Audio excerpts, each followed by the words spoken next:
Well, if it is our wonderful podcast listener, the ones that all of us on Hams love the most. Dana here to give you a little gentle reminder to hit up our friends at Standard Heating and Air Conditioning and tune up that AC before it fully turns into crotch soup season. June through August are Standard's busy season for getting AC units up to snuff, so get ahead of the curve and have them ensure you don't have a summer where you pit out every shirt you own. Book in May during their pre-summer heat savings event, and you'll beat the rush and save yourself some walking around money. Call Standard Heating today or visit standardheating.com. Enjoy the show. We sincerely appreciate you checking us out each and every day. Half-assed morning show. They are in an alternate reality than ours. They are in that rock and roll rock reality. They surround themselves with these professional dickheads. And I'm not even really sure if they're aware, you know? I don't think they're aware of how much they suck. 93X rocks. Let's say hello to a special pal who's helping us out this week. As many of you know, our guy Dana is honeymooning this week with his latest wife. What makes you react? I just don't want to picture what's going on the honeymoon. I know what happens on honeymoons. You know what happens. They're probably pumping back and forth like it's prom night. I bet he's just gross. Yeah. Don't you think? Yeah. I hate to put that image in people's heads, but I don't want to have this just in mind. Well, you know how he's kind of awkward and goofy? Silly. Yeah. I bet he's awkward, goofy, and silly in the sack as well. So I don't blame you for not wanting to. And I bet he makes those disturbing faces, where he's kind of looking at someone, not as this is my lover, this is my wife, but this is my prey. That kind of thing. Oh, no. Yeah. Like she's his prey. Or like he hasn't eaten in months, and he's coming across a all-wing buffet. You're probably right. Yuck. Dana's on his honeymoon with his latest wife, latest victim. So, filling in on the soundboard for Dana today is the effing program director around here. He's Ashley and Dana's boss, me and Josh's coworker. You've probably heard him doing an air shift here and there on 93X. Derek Madden, thanks for helping us out, Derek. Thank you, guys. First question, how do you like the hours? They suck. Yeah, they suck real hard. We talked yesterday. Is day 2 worse? Yeah, kind of. Okay, this afternoon, you're going to hate yourself. You're going to hate yourself. You're going to be a different person. You slowly become like Gollum.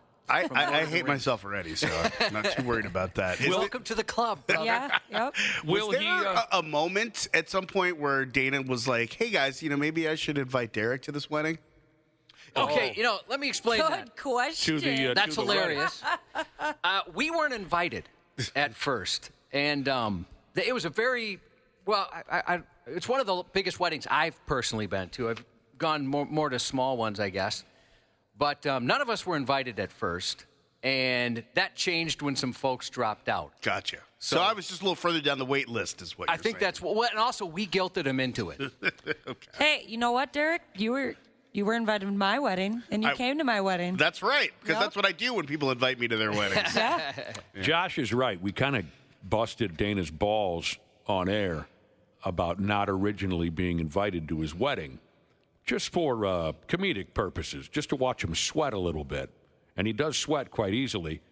Next thing you know, we got invites in the mail, and Josh called him on the telephone and said, look, just because we were busting your chops on the air doesn't mean you got to invite us to this friggin' thing. And he said, no, some folks backed out. So you probably... I did feel guilty. You were probably next on the list if somebody had died or gotten sick. Right. Or was he establishing... He was trying to say, I'm the alpha here. I'm not inviting the boss. I don't know. Oh. Maybe he needs to be next on the list when it's time to sign the check. Maybe did I forget to sign? Maybe he waits a little while. So, you've been stuck in radio for a long time, like the rest of us. Did you ever do mornings in your career? No, I mean I've been on the air in some big places and a lot of shifts, but I've never done like a regular morning show. Yeah, the hours blow. Yeah, it's rough, man. And this is totally against your regular lifestyle. Yeah, I'm a night person. Yeah. So this is like the end of my day if I'm up at this hour. Right. Yeah. What does Derek often say to you, Josh? Well, it's funny when we first. How long have you been here? 5 years? 6 years? 10, man. What? 10 years. 10 years last month. Christ. Yeah. Hey, since I turned 50, I just don't understand time anymore. 10 friggin' Has years. it really been 10 years? It has been 10 years. 10 years and change now. Time flies with a pal like you, pal. Oh. Yeah, when you first And a pandemic. started. Yeah, that's true. When you first started, I don't know if you remember you saying this, but you said, "Hey, if I ever text or call you before you go on the air, I either had a really good night or a really bad night. Yeah, that sounds like me. Yeah, That's and your accurate. schedule hasn't changed. No, You know pretty much. what's fun is there was some lack of communication between us yesterday. You helped us out yesterday on the soundboard, and going into the show, Josh and I thought that you would rather not join our on-air conversations. We thought you even directly asked us to leave you out of our on-air conversations. So we never addressed you once during yesterday's show.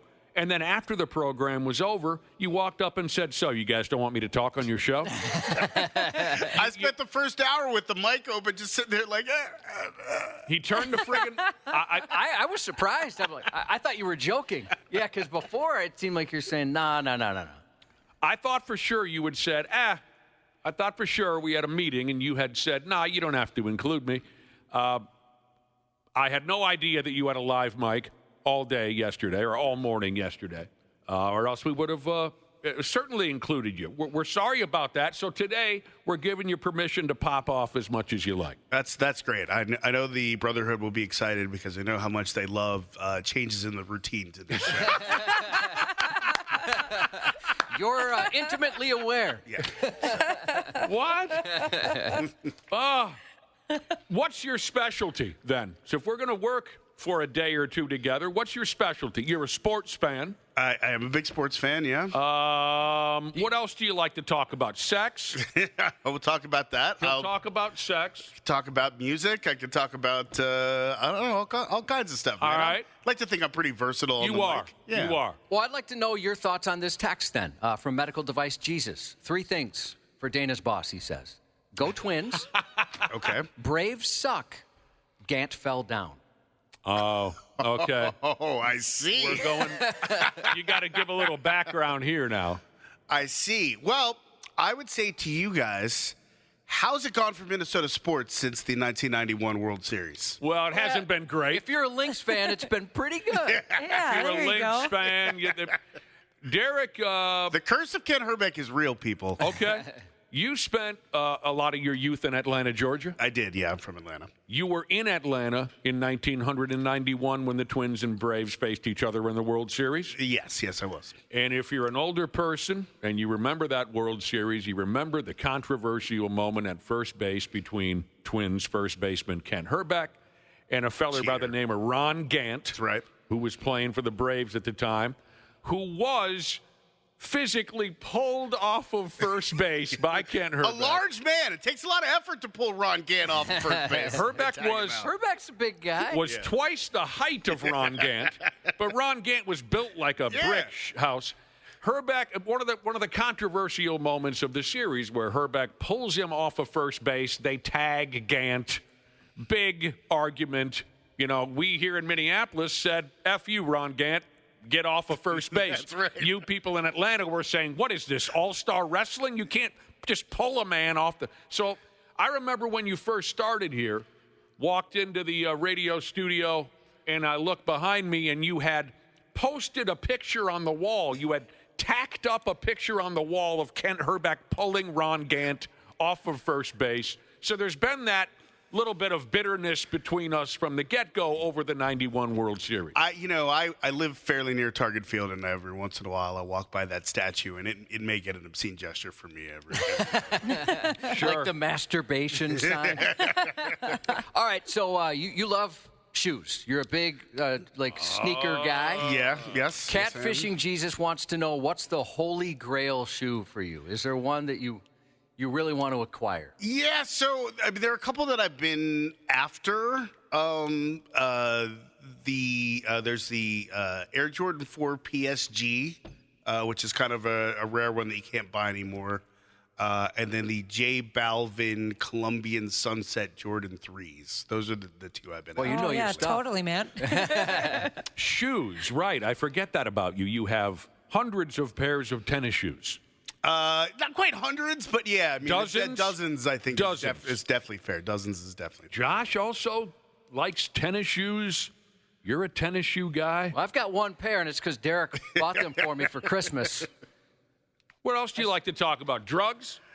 I can talk about sex, drugs. drugs. It's weird how much the Brotherhood seems to know about things that I like. If I'm, Well, we've talked many times we about do talk about you. We talk about your shoe collection. We talk about your forearms because they're massive. They're popping. I like kickboxing. That's another thing that might be related to the forearms. I don't know.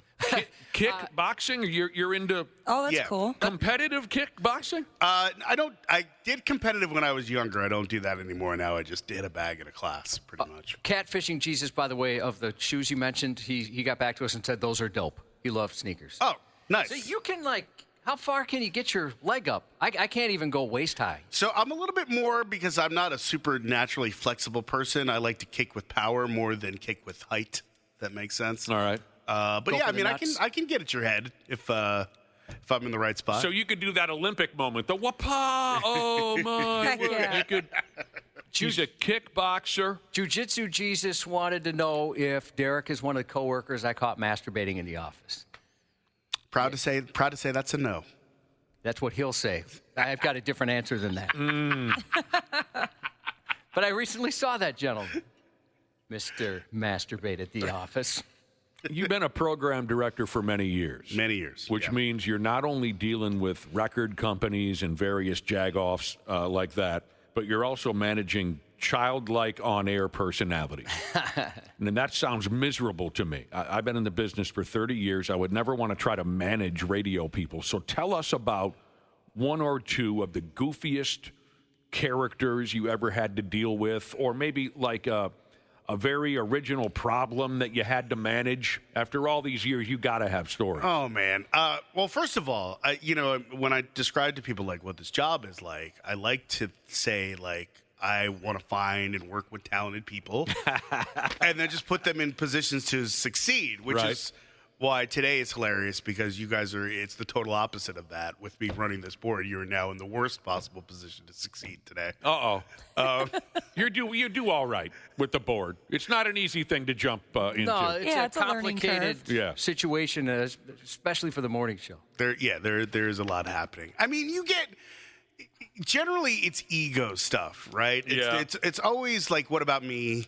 You know, why didn't you think of me to do this? You know, like, or, a lot of times it'll be a band and you're like, oh, do you think that guy in the band will care about this thing that I'm doing? Where it's like, no, they really want to do this interview in 10 minutes and get the hell out of here. Sure. It's generally those kinds of things. Or it used to be, can I do the stage intro at the show? Those kind of sort of demands that are that's the me-centric stuff. Okay. Is the hard- Self-centered type stuff. Yeah. Yeah. I don't know if there's anything like, I mean, I've had some people say some pretty silly stuff, but I don't think there's anything like, no one's ever done anything too crazy because we try to weed out the a-holes over Okay, time, right? sure. You know what I mean? Sure. So there was never that. There was never that character where, I don't know, you kept the office locked or anything like that.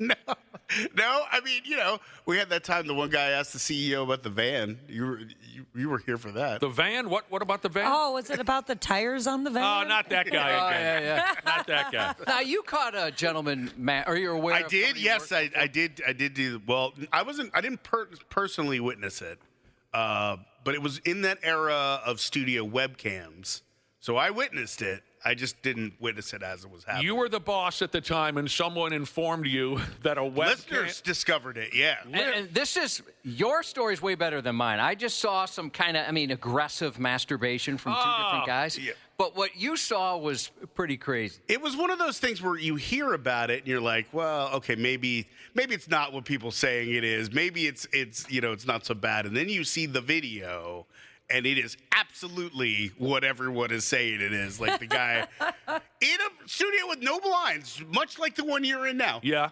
Windows, no blinds. Yep. Looks left, looks right, pops the DVD in the computer. Starts going to town. There's nipple play. Like That's the best part. Yeah, yes, Jakes. Yeah, that's the part I love the most. The dude nipple play. He played with his nipples?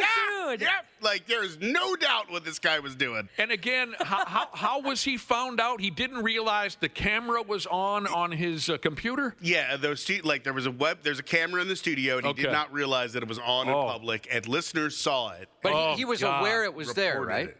Yeah, I mean, it's always there. It's always in the, everyone knows that there's a camera in there. They just didn't think it was on. What's it like having that conversation with, what's it like sitting him down in his office? Were you the one who had to bust out the news to him that, hey, look, dude, you were jagging it and playing with your nipples and our listeners saw it? Well, fortunately, were you the one who had to bust that news out on him? No, because it was the big topic of the morning on the morning show. So, oh no, yeah. So 4 hours of intensive coverage of this event. He learned about it from his coworkers on the morning show. Yeah. Oh, it's one of those things where you have the meeting and the guy knows what the meeting is going to be like before he walks in. So it actually went pretty fast. I would barf myself to death if that were me, and I found out it was on video. I would hate to have that conversation with him, too. I just don't think I could bring myself to that meeting. I think I would call the boss and say, look, whatever we got to talk about, let's just talk about it over the phone because I'm too friggin' embarrassed to show up. Yep. I've had one of those too, where it's like one of those meetings where you're going to fire someone, and you kind of start going through well, this happened and this happened and this happened, and they'll go, you don't need to finish. I'll leave, and they'll just walk out. Yes, sir. What a gig! You are very well traveled. That much we know about you. I do like to travel. You love to travel. I do think it's funny when you look at your lifestyle and my lifestyle that we're the same age. With dating and traveling, and you're always going out of town. Kids are not kids. Yeah, exactly. You're always doing cool stuff. Are you still very single? I'm still very single. Very single. Love to travel. You see a lot of shows. Not all of them you want to go to, but you see a lot of shows. I see a lot of shows. You meet a lot of big-time people. I do. In your position. So who would be, let's say, your favorite rock star you've ever met in your career? Someone who you just thought, you don't even have to like their music. You just thought they were just one of the coolest people you've ever been lucky enough to meet. That's like, that's one of the weird things is like you definitely find as you go through this that how much you like spending time with someone has very little to do with how much you like their music. Okay, like, sure. It could, a lot of the bands you love are just miserable to be around. That's true. And that's why they say don't meet your heroes. Yeah, see, I'm a Kiss fan. I know all about how just because you love the band doesn't mean you love them personally. Yeah, I'm a Radiohead fan. My favorite band is Radiohead, and they made an entire movie called Meeting People is Easy about how they hate meeting people. That's funny. Wow. Yeah. For me personally, the two nicest rock stars I think I've ever met would be Jared Leto, who at the time I wasn't really a 30 Seconds to Mars fan. I am now. But he was so cool to us. Yeah, he's a very nice guy. He was one of the nicest, nicest musicians we've ever had in the studio. And the other one was Tom Morello of Rage Against the Machine. Yeah. I was never a big Rage fan, but he flew in to do radio interviews, and he could not have been more down-to-earth and nice. Yeah, I agree with you. Jared Leto, I wouldn't know a 30 Seconds to Mars song if you shoved it up my bottom, but he's a great guy. So, have you seen his movies, or are you a fan of the I watched him in a movie once. He had a very small role. It was about breaking into Jodie Foster's house and trying to... Panic Room? Panic Room. Oh, yeah. But I don't know much else about it. Fight Club, you seen? Never saw it. Never saw Fight Club? No, That's never saw it. crazy to me. Wow. So there was one where he was, he was just in a movie where he was a serial killer. He was pretty good in that. I heard Morbius is terrible. Didn't watch that. So you were saying, who is your favorite? So a band that we play that I think are really cool to hang, the Shinedown guys are really good. They are very Oh, friendly. yeah. Gosh, and they're so amazing. All on right, I've never stage, met too. those guys. Yeah, really nice dudes. And sneakerheads as well. So know their stuff. They love tennis shoes as well? Yeah. They're also Georgia guys, aren't they? I believe from Mississippi. Oh, Mississippi. Originally? Yeah. Okay. What about a complete dick that you met? A really hard one for me, the Beastie Boys. Oh, really? Oh, yeah. Like they'd be pretty nice guys. We were well, then why the hell do you program them so often?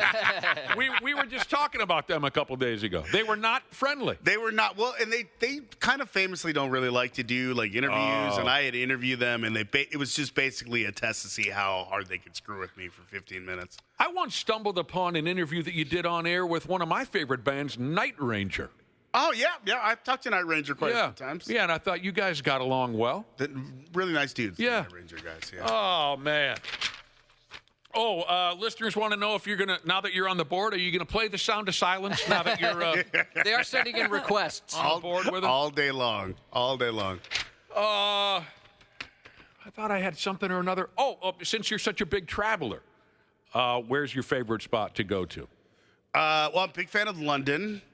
Yeah, I was just there. You like that goofy soccer and whatnot, don't you? I do enjoy the goofy soccer. Yeah, and Dana and you bond over watching European soccer. I don't know if you could call it bonding. What they do. Well, yeah, bit of because a we like rivalry. rival teams, so Oh, it's is a there- little bit of a there's a little bit of a trash talk. I wouldn't know the rivalry teams, so you Yeah. attack each other over there. You like to go to London? I do like to go to London.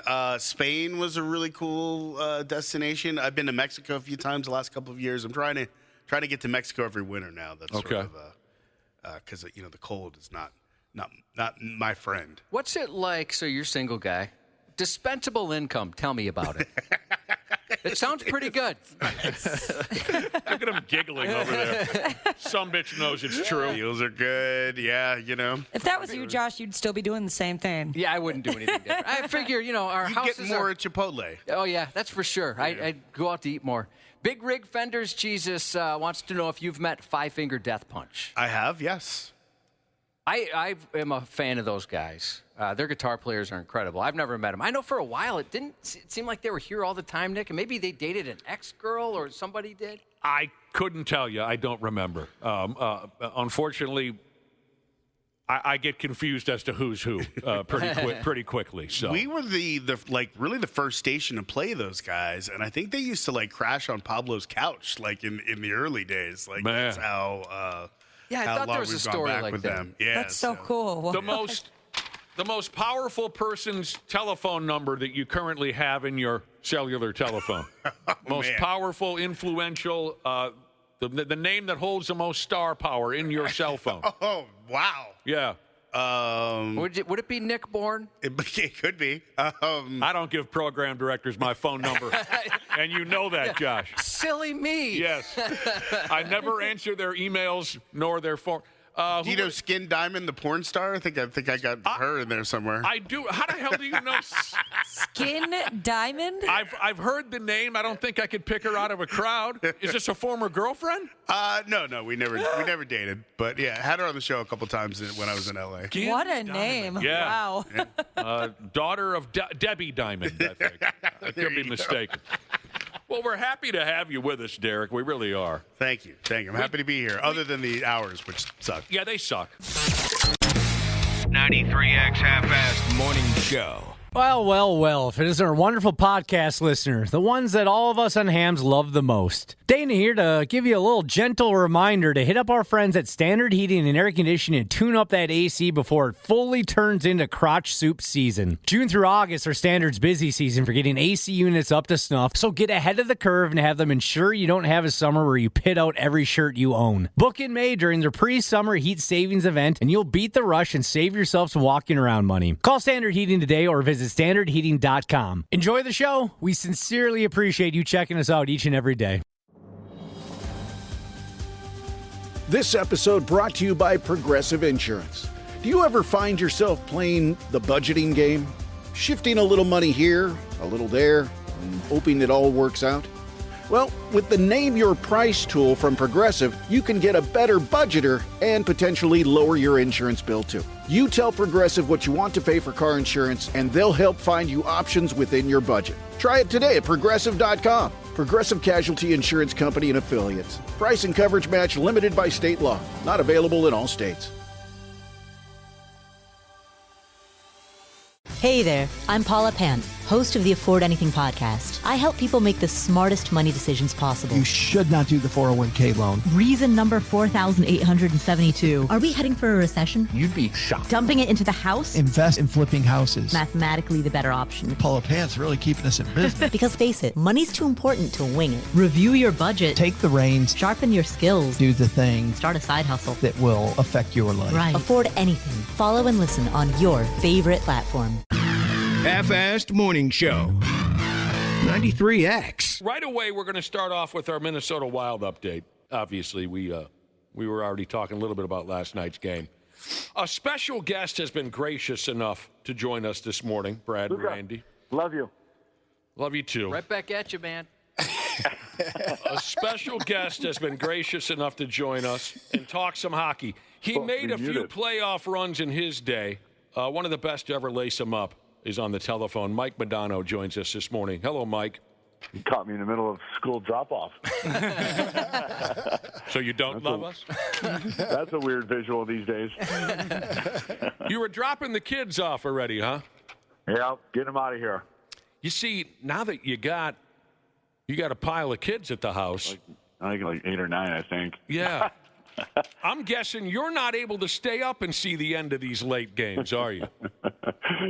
I record them and watch them. So, I mean, that one last night kind of topped it off. I mean, I couldn't believe it. I just can't believe the way that thing played out. I mean, the offside thing is just a killer nowadays. It's just, you're talking by inches. The one that they missed the other night at home that they did call offsides that wasn't. And, oh, God, the big guy there had a breakaway. But last night, I mean, I don't know how Nyquist just stays on. Just be cautious. Just give it a couple feet. Just don't make it close. And, but, man, I just couldn't believe it. Gus gets hurt or sick. I don't know what's going on there. So, I mean, just a world of the things in the that last hour of TV. Was dramatic stuff. That was dramatic stuff. Yeah, it was. It was just heartbreaking. Those overtimes are just killers, and they just, it's just tough. You just try to play that perfect game, manage the puck. They just lost their coverage in their own zone on Howden's goal. I thought Merrill should probably have been a little closer to the net, not drifted out high in the slot, and that guy found a little pocket there. So, just little things that, playoffs, those little things just kind of, they come back to haunt you. It goes to show you how narrow the margin is at times because, I mean, how narrow the margin is between winning and losing. With a lucky break here or there, the Pigs could have already wrapped up this series, but it hasn't worked out that way. And by the way, I neglected to mention that our Wild Update is brought to you by Luther Kia of Bloomington, and we thank them for their support. So now they're up against it. They've got back-to-back games that they must win, or they're done, skis.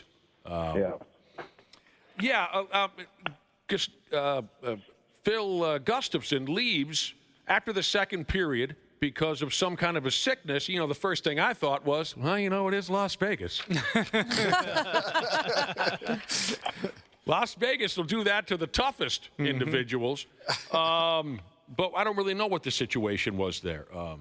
Obviously, you got a Hall of Famer that came in and took his place, and everything turned out just fine. I don't think that Philip Gustafson makes the save on that overtime winner. But how many playoff games did you end up having under your belt, Mike Modano?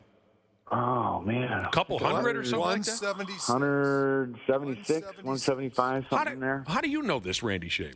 Because once I found out Mike was on this morning, I pulled up his postseason stats. 176. 176 friggin' playoff games. Yeah, that's something. A little Randy Shaver. Seen a lot, but yeah, like you said, the amount of just little things that happens, like you said, the minuscule things that happen a lot during the regular season, but they're just so magnified now in the playoffs. Just like little block shots that go through. The thought of the games is just get the pucks to the net, see what happens. Everything caroms off. It's just bad bounces. It's just just those little things that just kind of add up, and it's just like you said, it's such a fine line from winning to losing.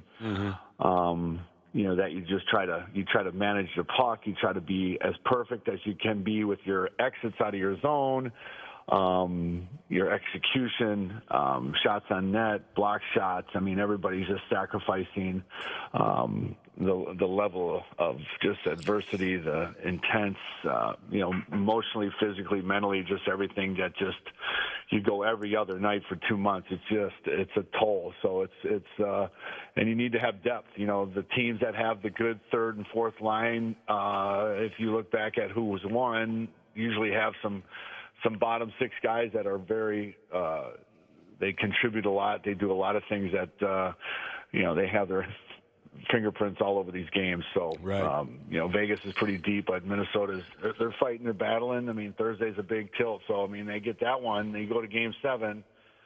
Those are anybody's guesses at that point. Guys like Mike and I, not that we would know anything about the third or fourth line, right, Mike? You never even met yours. We wouldn't. We barely knew the names of the third and fourth liners. But you're right; they are important. They are important. So Thursday night is a must-win. They got to go back to Vegas to clinch the series. The Russian kid last night scored again on what's becoming kind of his patented backdoor one-timer. Boldy scored again. Eriksson Ek had assists on both those goals. So the first line is still absolutely cooking. They've been on fire, and they've kind of carried the load, and that's really kind of what has kind of led them to kind of hang in this series for a long time. Those guys go a little dry. That's where you need those other guys to contribute and just take a little bit of the attention away from those guys, because they're getting their top checkers, their top pair of D, and so if they can find some wiggle room with someone else just to kind of maybe spread the wealth a little bit. But those guys have been just at another level, and that's really what you need too. You need your top guys just playing at such another level. They've been playing great all season long, but it's been fun to watch Boldy. Boldy's had a great season. And so he's been lights out since the Four Nations thing. So, and it's always nice to have a healthy Kirill. And, I think Zuki with his creativity is always going to find someone open. And, that too is just a little bit of a loose coverage on the wall. It just gave Zuki just a second of a time to find that space and that seam. And, those guys go back and forth all day practice like that. They just fire pucks back and forth and trying to get shots off from everywhere from cross ice and that seam in that offensive zone. And, they're two of the best at it. I suppose we're talking with Mike Modano here about the NHL playoffs, specifically the Wild, of course. I suppose in your day, that dangerous backdoor one-timer guy was one of your old teammates, Brett Hull, wasn't it? Yeah, he was. That was his patented spot in that slot and that far side off where Ovechkin kind of hangs out a lot. But he was always he never wanted to be the first and second option. He wanted to be the third and fourth. So you cause some confusion. You throw some shots from the point. And there's some loose coverage. A puck pounces out, and then that's when Brett kind of finds his seam, and we kind of slide it into him. So. He's always obviously brought a lot of attention to him when he's in that slot area. But when there's chaos and there's shots coming from all over and people turn to see where the rebound is, that's kind of when he finds his little pocket in his niche. And but if you ask Brett, he was always open. So he was that was a good guy to find all the time, because I knew he'd get it off somehow, some way in that traffic and get it on net. Yeah, before Ovechkin, Brett Hull was that guy where he kind of created that patent spot. Stamkos over there, Ovechkin, but I think Hully was kind of the guy that created that umbrella, that pass through that slot kind of play in the power play. He was that main guy for that. So, Mike, in 90-91 for the North Stars, who was that guy? Who was that guy on that team? I think it was probably Brian Bellows a lot, and it's funny, I talk about that run all the time, and to this day we hold the record for most power play goals in a playoff season that season. So we were I think it's about 35, 36 power play goals. So that thing was clicking like no one's business. So, I mean, we played Chicago and St. Louis, and I think they just were frustrated that we were, even involved in the series to start, but they take penalties, and we felt like we scored on every one. So, and with that caused some more frustration, and they take more penalties, and that's really what got us to the final to Pittsburgh. So, but yeah, Brian certainly was that trigger guy. He had a great shot. Neil was kind of the creator, the quarterback guy in the power play, and we just had, guys could pick up some garbage with Prop and Gagne and myself, and and Tenorti was a big man who was getting the slot, just causing some confusion. So we had a lot of little pieces that worked well together, and it just was, I think we barely got in that playoffs that year. I think we had to win one of the last two games in Quebec to get in, and the rest was history. You see, now I'm off the hook, Josh. Mike Modano brought up 91. Now I can talk about it. A couple of my buddies last night, I let them know that you were coming on the show this morning, and they said, don't smother the guy with nothing but talk about 91. And I said, what's the problem? And they said, you always bring up 91, and the couple of times you've had Modano on the air, you bother him up and down about 91. He's probably tired of talking about it. So I came into this a little bit apprehensive about talking about 91, but now that you brought it up, I don't know. I'll come up with something. With something. 91 still salt in the wound. You're up 2-1 against Pittsburgh. All you need is 2 more wins. And, God, no kidding. Mario Lemieux's back spasms just didn't last long enough to get another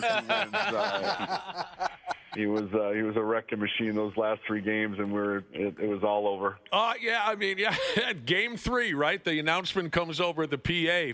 Healthy with the scratches, right? Before every game, they'd always announce, here are the scratches for tonight's game.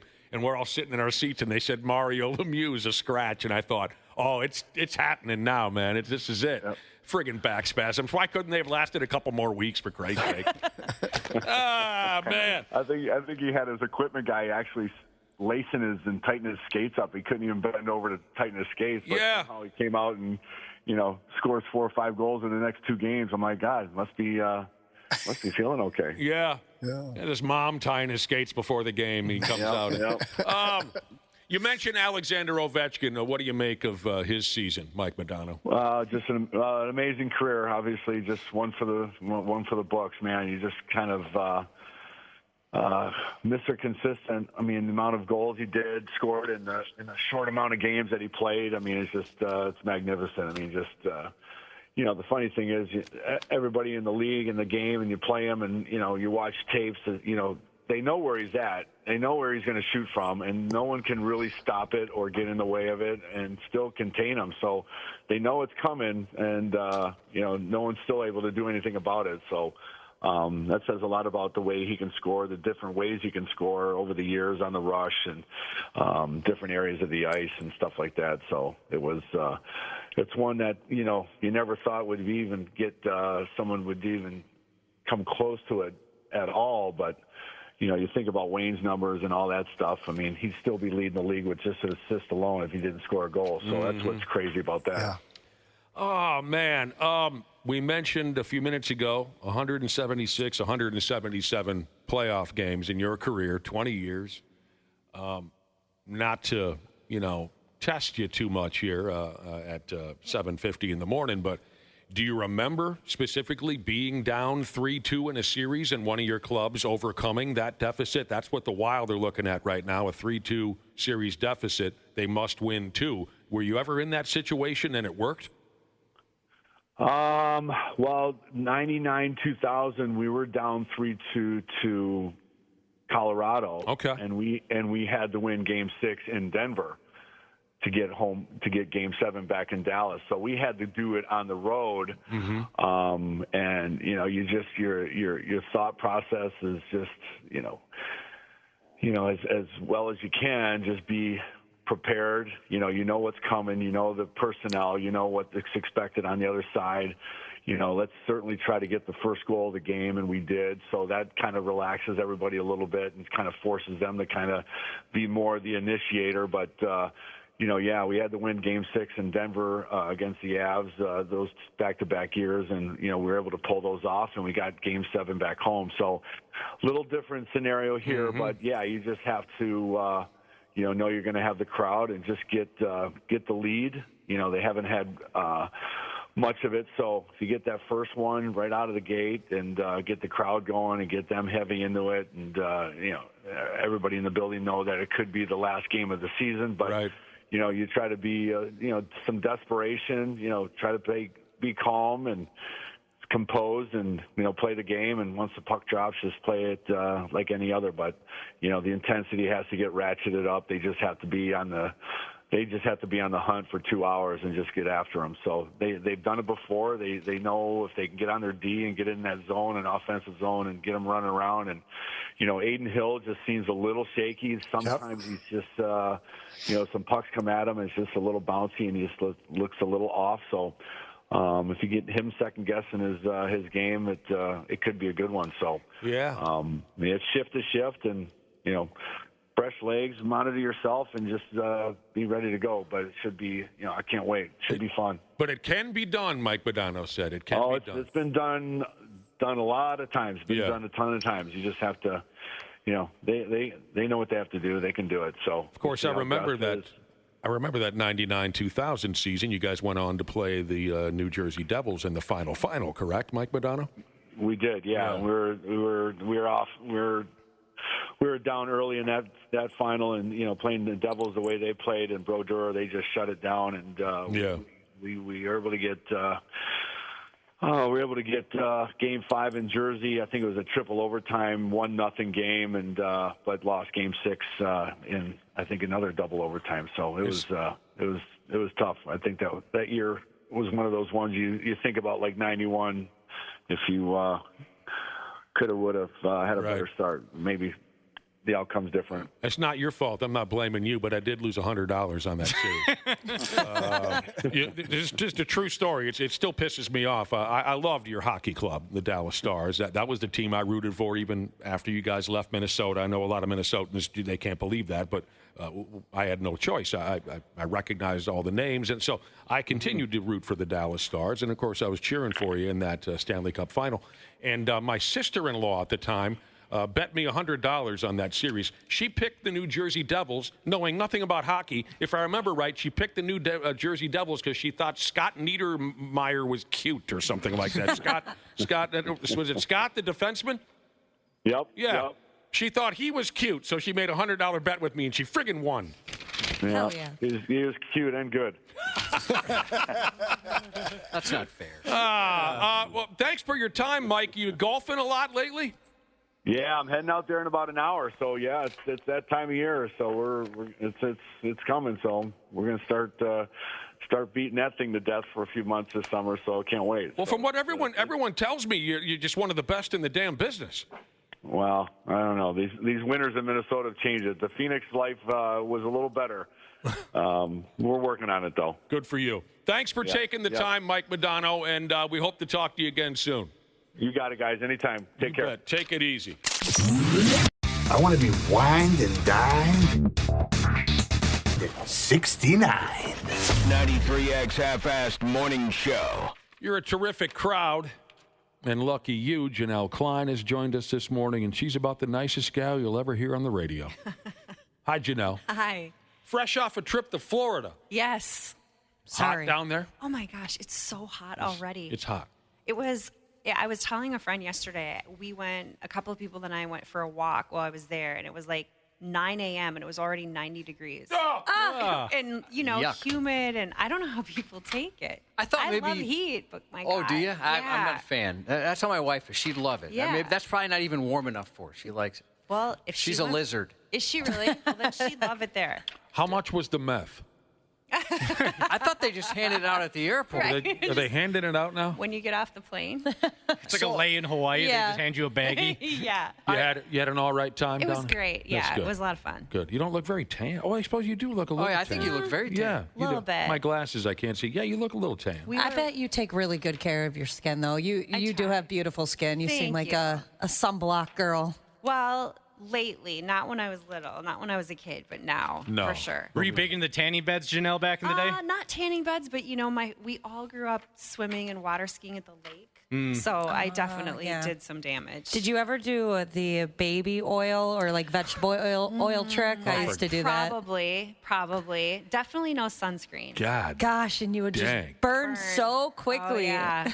Baby oil or vegetable oil? Yep. On your skin as you're lying out in the sun? Yes. I thought you literally just cooking yourself. Oh, well, so my mom is Native American. She's got almost 50% in her. And her and my brother Nicholas, they have beautiful, like, ivory colored skin, and they tan just so nicely. And so I always had it in my head that I just was doing it wrong. So I tried doing that. It doesn't work. I have too fair of skin. You wanted to keep up with them. Yeah. Oh, God, going to be warm here in town today. It's going to feel like summer. You know, some folks think that summer sucks. I really never thought about the things about summer that might suck. I never really considered what there is about summer that might suck. I like the weather to a point, of course. When it gets to be brutally hot, that's a different story. But there are people who just do not like summer at all. They think it sucks. This summer is really going to suck for me personally. Yeah. It's going to be rough for you. Yeah, brutal, because of being so hot. And mosquitoes already love me. They've always had an affinity for me. You've mentioned a problem you've had with mosquitoes for years. And I've learned that they like pregnant women even more. See, I haven't seen one yet.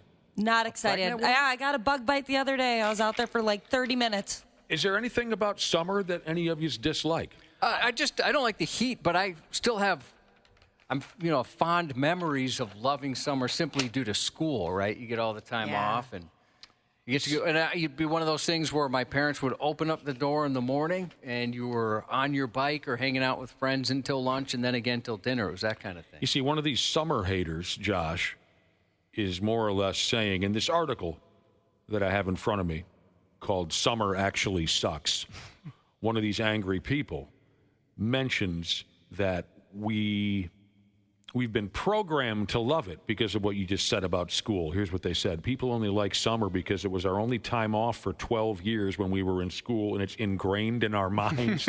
It's ingrained in our minds to like it. The actual season is atrocious. I mean, they hate it.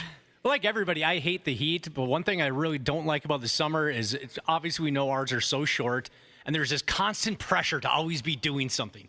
We got to get outside. We got to go to the beach. We got to do this. We got to pack this in. We got to have so many plans. We're like, I just want to sit in the air conditioning and do nothing.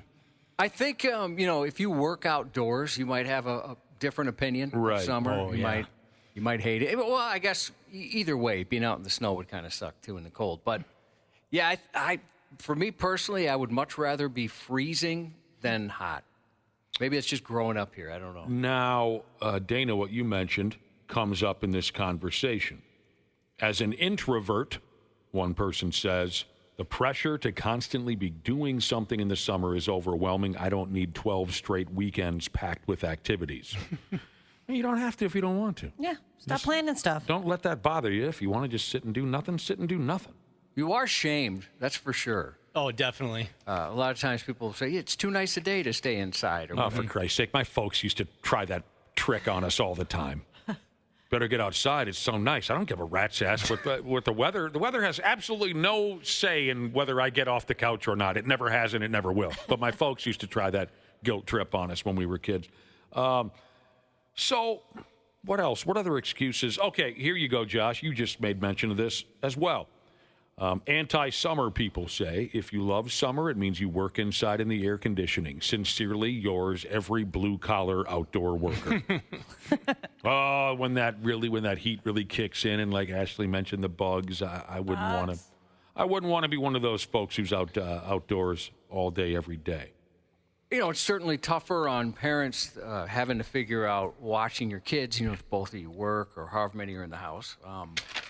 Trying to afford something like that, ridiculous how expensive that is. What would be your number one summertime beef, Janelle Klein? I don't have many. I really don't care for winter here. Yeah. So I love it. And I think we're so lucky because you go anywhere else and it's humid and it's just gross. I feel like we get, I don't know many places. We get a little bit of that, but not constantly. Like in Florida, it's constant. Right. Or even Georgia. Right. Yeah. Even like St. Louis, Kansas City.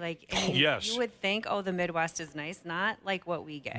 Kansas City is awful. I was there for a wedding once. It was in May. Yeah. And I couldn't believe, I thought it was in a different country when I got off the plane. It was so hot. And you appreciate it more when you live in Minnesota because you go through the crappy months. Yeah. So when it does get warm, it's a different feeling than being in that all year long. Now, here's someone who loves summer, included in this article. Summer Actually Sucks is the title of the article. This is a summer lover who said, I hate summer is just code for I'm out of shape and I don't want to be seen at the pool or the beach. I think that's a stretch. Okay, hater. But it's funny, a few people have been texting in saying what they don't like about summer is people dressing in ways they should never dress. Yeah, I don't. That's one of the reasons why I've never been the biggest fan of summer is less clothes. People dressing in a way they should never be dressed. Yeah, some outfits that might be not flattering to an individual.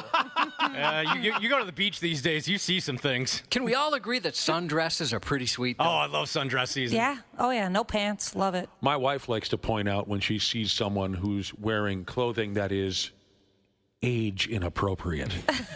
Oh, come on. She does. She'll call people out under her breath. Well, that's age inappropriate. Is there an age where a woman should no longer wear a two-piece bikini? No, think so? I don't think so. I'm don't trying to either. get better at that stuff, too. Like, if you have a body and there's clothes, you can put whatever clothes you want on your body. Who cares? All right, that brings up the next angle on this conversation about summer. Are one-piece swimsuits sexier than bikinis? I'll go first. You got to be out of your friggin' mind if you think a one-piece swimsuit is sexier than a bikini. You got to be out of your friggin' mind. You got to have like an overbearing wife that doesn't allow you to look at magazines or something or porno movies to have that statement. Come on. Well, it leaves more to the imagination. Yes, save that. Well, the way I've seen some, though, because like the ones, I bet you're about to say this, Dana, the ones that they have out now, they're different. Like they of course are they're. sexy. I know it's not 1964. I'm not watching an Annette Funicello beach movie or something like I that. totally know what that is. But, yeah, of course they're different. Then they get skimpier every year. But there's just no way you can tell me that a one-piece bikini is sexier than a friggin' bikini. What did I say? I'm sorry. I said that wrong. A one-piece swimsuit is sexier than a bikini. I like Borat's. I think that one's very flattering. It's a nice one piece there. By the way, when you were talking about when you were talking about your visit to Kansas City, Josh, and all the heat that almost killed you all those years ago, a listener wanted to ask you a question. Didn't your buddy Ichiro have some kind of a saying on Kansas City? Summers in Kansas City. It was hotter than two rats in an effing wool sock, is how he put it. So there's that angle. One-piece swimsuit people versus bikini people. Which is more comfortable, ladies? I've never really worn a one piece, but I imagine they'd be less comfortable because I'd be more hot. And I would think it would kind of ride up more. I was just going to ask about that. What did you wear in Florida, Janelle? One piece or a bikini? You know what? I was working, so we were never in a swimsuit. I was in a dress, but I never got to be at the pool or anything. Bummer. Yeah. Yeah, that's what happens. What would you do, given the I option? I have both. I don't know. Like, you know, if I'm at the lake, always a one piece, because if you want to ski or something, you probably don't want to. Yes.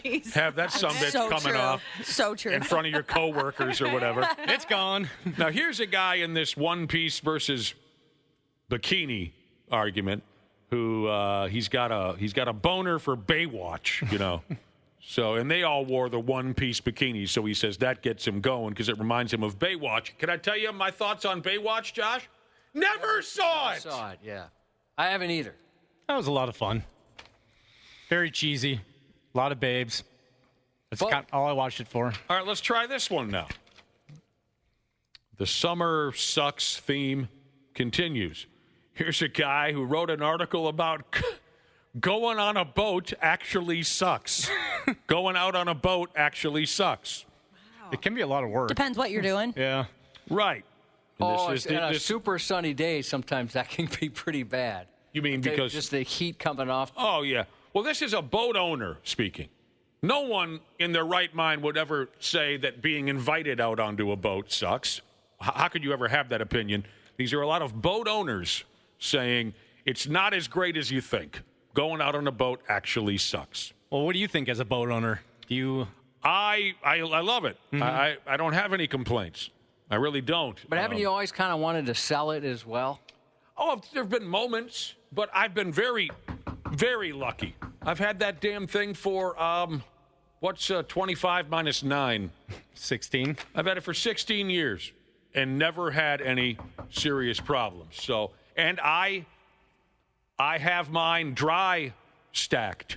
I don't trailer it. That's huge. I never would have bought a boat if I knew I was going to have to trailer it every friggin' time. I don't know how people do it, especially on busy lakes. I used to do it when I was a kid, but we were in the middle of nowhere. There was no one else at the launch. these gangbangs at the launch and people screaming and yelling and cursing each other out and waiting for an hour and a half for your turn at the launch. That would change. That would change everything. The pressure of trying to back one in one of those hot lake joints, that like you're saying the car's stacked up. I think I would just leave the keys in the truck and run away. I couldn't handle it. So my dad got a boat about 2 years ago, and he loves fishing, but it sucks because he won't go with anybody else but me, because when he takes my mom or my brother, they don't know how to get a boat in the water. They're very bad at it, and it just embarrasses him too much. He doesn't want to be seen with these people who can't trailer a boat. Yeah, it's so cute. I love it. And I take it as such a compliment because, thank you. I'm capable You of have that. the skill set for that. Yeah, good it's for not you. That hard. Who asked me if I had any complaints? My only complaint would be the cost. Of winter storage and you've told me before it's outrageous. It's a lot of friggin' money. And worth it though? I'm okay with it right now. I've always been okay with it. It shocks you every year when you go, Jesus Christ, but I'm okay with it because I really do enjoy it. How often would you say you get out in the summer? 2-3 times a week. For sure. Well, that's way more than I thought. For sure, 2 times a week. We make a point of going 2 times a week, no matter what. And sometimes we can squeeze in one more. And that's good for us. That's good for us. So, yeah, the prep. Here's what going out on a boat actually sucks, people are saying. The prep is a pain in the ass. The headache of launching your boat, if that's you. Packing up. Everyone bitches. It's too hot. It's too windy. We didn't bring any pop. You get people bitching. Where do I take a whiz? But they mentioned packing. Do I have enough in the cooler? Did we bring sunscreen? Do we have enough snacks? Are we gassed up? I get it. I get all that. But all of that isn't outweighed by how much I enjoy it. I really do. And I'm not the kind of guy that has to rip around all day long and hell, I'm happy. We'll go 30 feet from the friggin' marina and drop the anchor. I'm good. Yes. I would love to be on a boat with you then. I love doing that. We like to find the quiet spots and just drop anchor and ignore each other for a few hours. There's nothing worse than the big shot with the speedboat who just wants to show everybody how fast the thing can get, and you're sitting there, doof, doof, doof. You can't hear the person next to you. There's some wild characters out there. I hate that. And I don't have a very big boat. I mean, they send me flying at times. I rented Wave Runners just once, and it was fun I was anticipating until the guy told me if we tipped it at all, we were going to have to pay for the whole thing. And it was, they had to put like a hold on a credit card. That's what I thought. So I would go as fast as I could, stop, slowly turn, go as fast as I could. And I was hoping to slalom and try everything, but I was too scared to do so because I didn't want to pay for that. Should we go on a morning show boat ride on my boat? Yeah. Heck yeah. You got enough room? Well, someone's going to have to sit out the first half hour. And then I'll come back and I'll drop one person off, and then we'll Who's in charge of packing? You are the most organized guy, Josh. You can pack up all of our soft drinks and our corn chips. Yeah, I'll do that. Yeah, Maybe make some peanut butter sandwiches. Yeah, there we go. By the way, people are texting in the cost of storing their boats, getting the boats ready, winterizing the boats, and the dock fees. My goodness, that is a commitment. Dock fees? Dock fees. Like a slip? Yeah. Oh, okay, yeah. It is, like I said. And especially on those busier lakes. Yeah, it troubles me every year, but I'm okay with it at this point in my life. We'll have a morning show boat party. I think, what do we got? 1, 2, 3, 4, 5. Well, Randy can't come. That's okay. Yeah. He would turn it down anyway. But I want him to come. Want to know why? You want to push him off? I want to knock him into the water, yeah. So how many people are there? And then Janelle hits the gas. We get the hell out of there. So we got 6 people, including Randy, and 5 life jackets. That's what we're saying? The 93X Half-Assed Morning Show. Well, if it isn't our wonderful podcast listener, the ones that all of us on Hams love the most. Dana here to give you a little gentle reminder to hit up our friends at Standard Heating and Air Conditioning and tune up that AC before it fully turns into crotch soup season. June through August are Standard's busy season for getting AC units up to snuff, so get ahead of the curve and have them ensure you don't have a summer where you pit out every shirt you own. Book in May during their pre-summer heat savings event, and you'll beat the rush and save yourself some walking around money. Call Standard Heating today or visit standardheating.com. Enjoy the show. We sincerely appreciate you checking us out each and every day. This episode is brought to you by Progressive Insurance. Fiscally responsible, financial geniuses, monetary magicians. These are things people say about drivers who switch their car insurance to Progressive and save hundreds. Because Progressive offers discounts for paying in full, owning a home, and more. Plus, you can count on their great customer service to help you when you need it, so your dollar goes a long way. Visit Progressive.com to see if you could save on car insurance. Progressive Casualty Insurance Company and Affiliates. Potential savings will vary. Not available in all states or situations. Actor Michael Rosenbaum. He knows some of the most talented people in the business. Will Wheaton is here. I'm getting ready to do this podcast. I text my Star Trek family. That is a supernatural impulse. If you're here for Jay Moore, you found the right place. Have you always had a large personality? The nicest way anybody's ever put it. You always warn people out. From Twilight, Ashley Green. We were just like, no one's going to see this. This is not going to be a good movie. I really love the movies. Don't feel bad. The Inside of You podcast. Follow and listen on your favorite platform. Half-Assed Morning Show. 93X. Half-Assed Morning Show. Please stop masturbating. On 93X. It's gross around here. Nasty habits. That's been our chosen topic of conversation this morning. Everyone goes home a winner, right, Josh, when we're talking disgusting habits? Yeah, it's fun. I try not to be too gross in my daily activities. Is there anything that I do in front of you folks that you'd like me to stop? No, I mean, I could think of a gross habit. It doesn't personally gross me out, but I know it's affected other people. You get chew spit everywhere when you spit stuff out. Like, look at that table is crusted. Bro, your laptop. What's going on? Can you see your laptop? I want to clean it for you. Can I clean it for you? I mean, if that table is so crusty. And it's not like you're using a thin spitter, like a 20-ounce pop bottle where there's a narrow entryway. You're using a garbage can. So the obvious answer is there's someone else in the building who sits in this chair. After I leave here, there's someone else in this building who's making a mess of things. Did you notice that table before? I don't notice anything. No, you're like, oh, wait. I mean, that is covered. He started this by saying I try not to be too disgusting. Like I said, it doesn't bother me. I'm fine with it. But if we're going to point one out, that'd be one. I try to corral my sneezes. But that's very difficult for me to do. Don't hold those back. They're too big. Well, no, I would never hold them back. I'm talking about, because I get a lot of grief at home for sneezing into my hands or just launching it into the atmosphere. I'm trying to tuck my face into my elbow the way everyone's been doing it since COVID hit town. That's difficult for me. They come on so fast. Well, yeah, and yours are so violent. I mean, I'm worried you're going to blow your arm off. Yeah. Can't believe I still have all of my teeth in my yapper. Okay, some of the text messages that have come in, let's wrap this up. Our listeners have been texting in their terrible habits. Now, this isn't so much a habit, but something gross that a listener witnessed. What's the name at everyone's neighborhood bar? It never happens, but it's a thing. It's a topic of conversation now and again.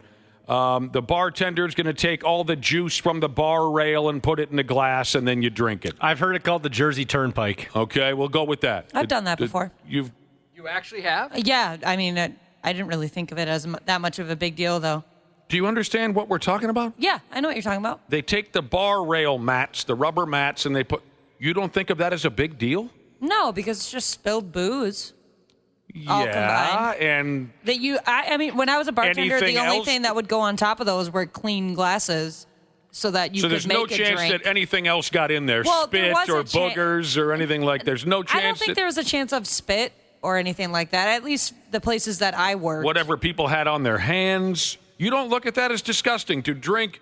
No, why did you do this? Just because you were young and someone dared you? Yeah. So you watched the bartender pour those rubber rails into a glass. You're still looking at me as if I'm crazy, treating this like it. Josh, is that disgusting? I find it kind of gross. I never really thought much of it. I was the one that was bartending, so I guess maybe I knew it was clean. What did it taste? But it's not clean. It just tasted like a nail polish remover, just like, mixed.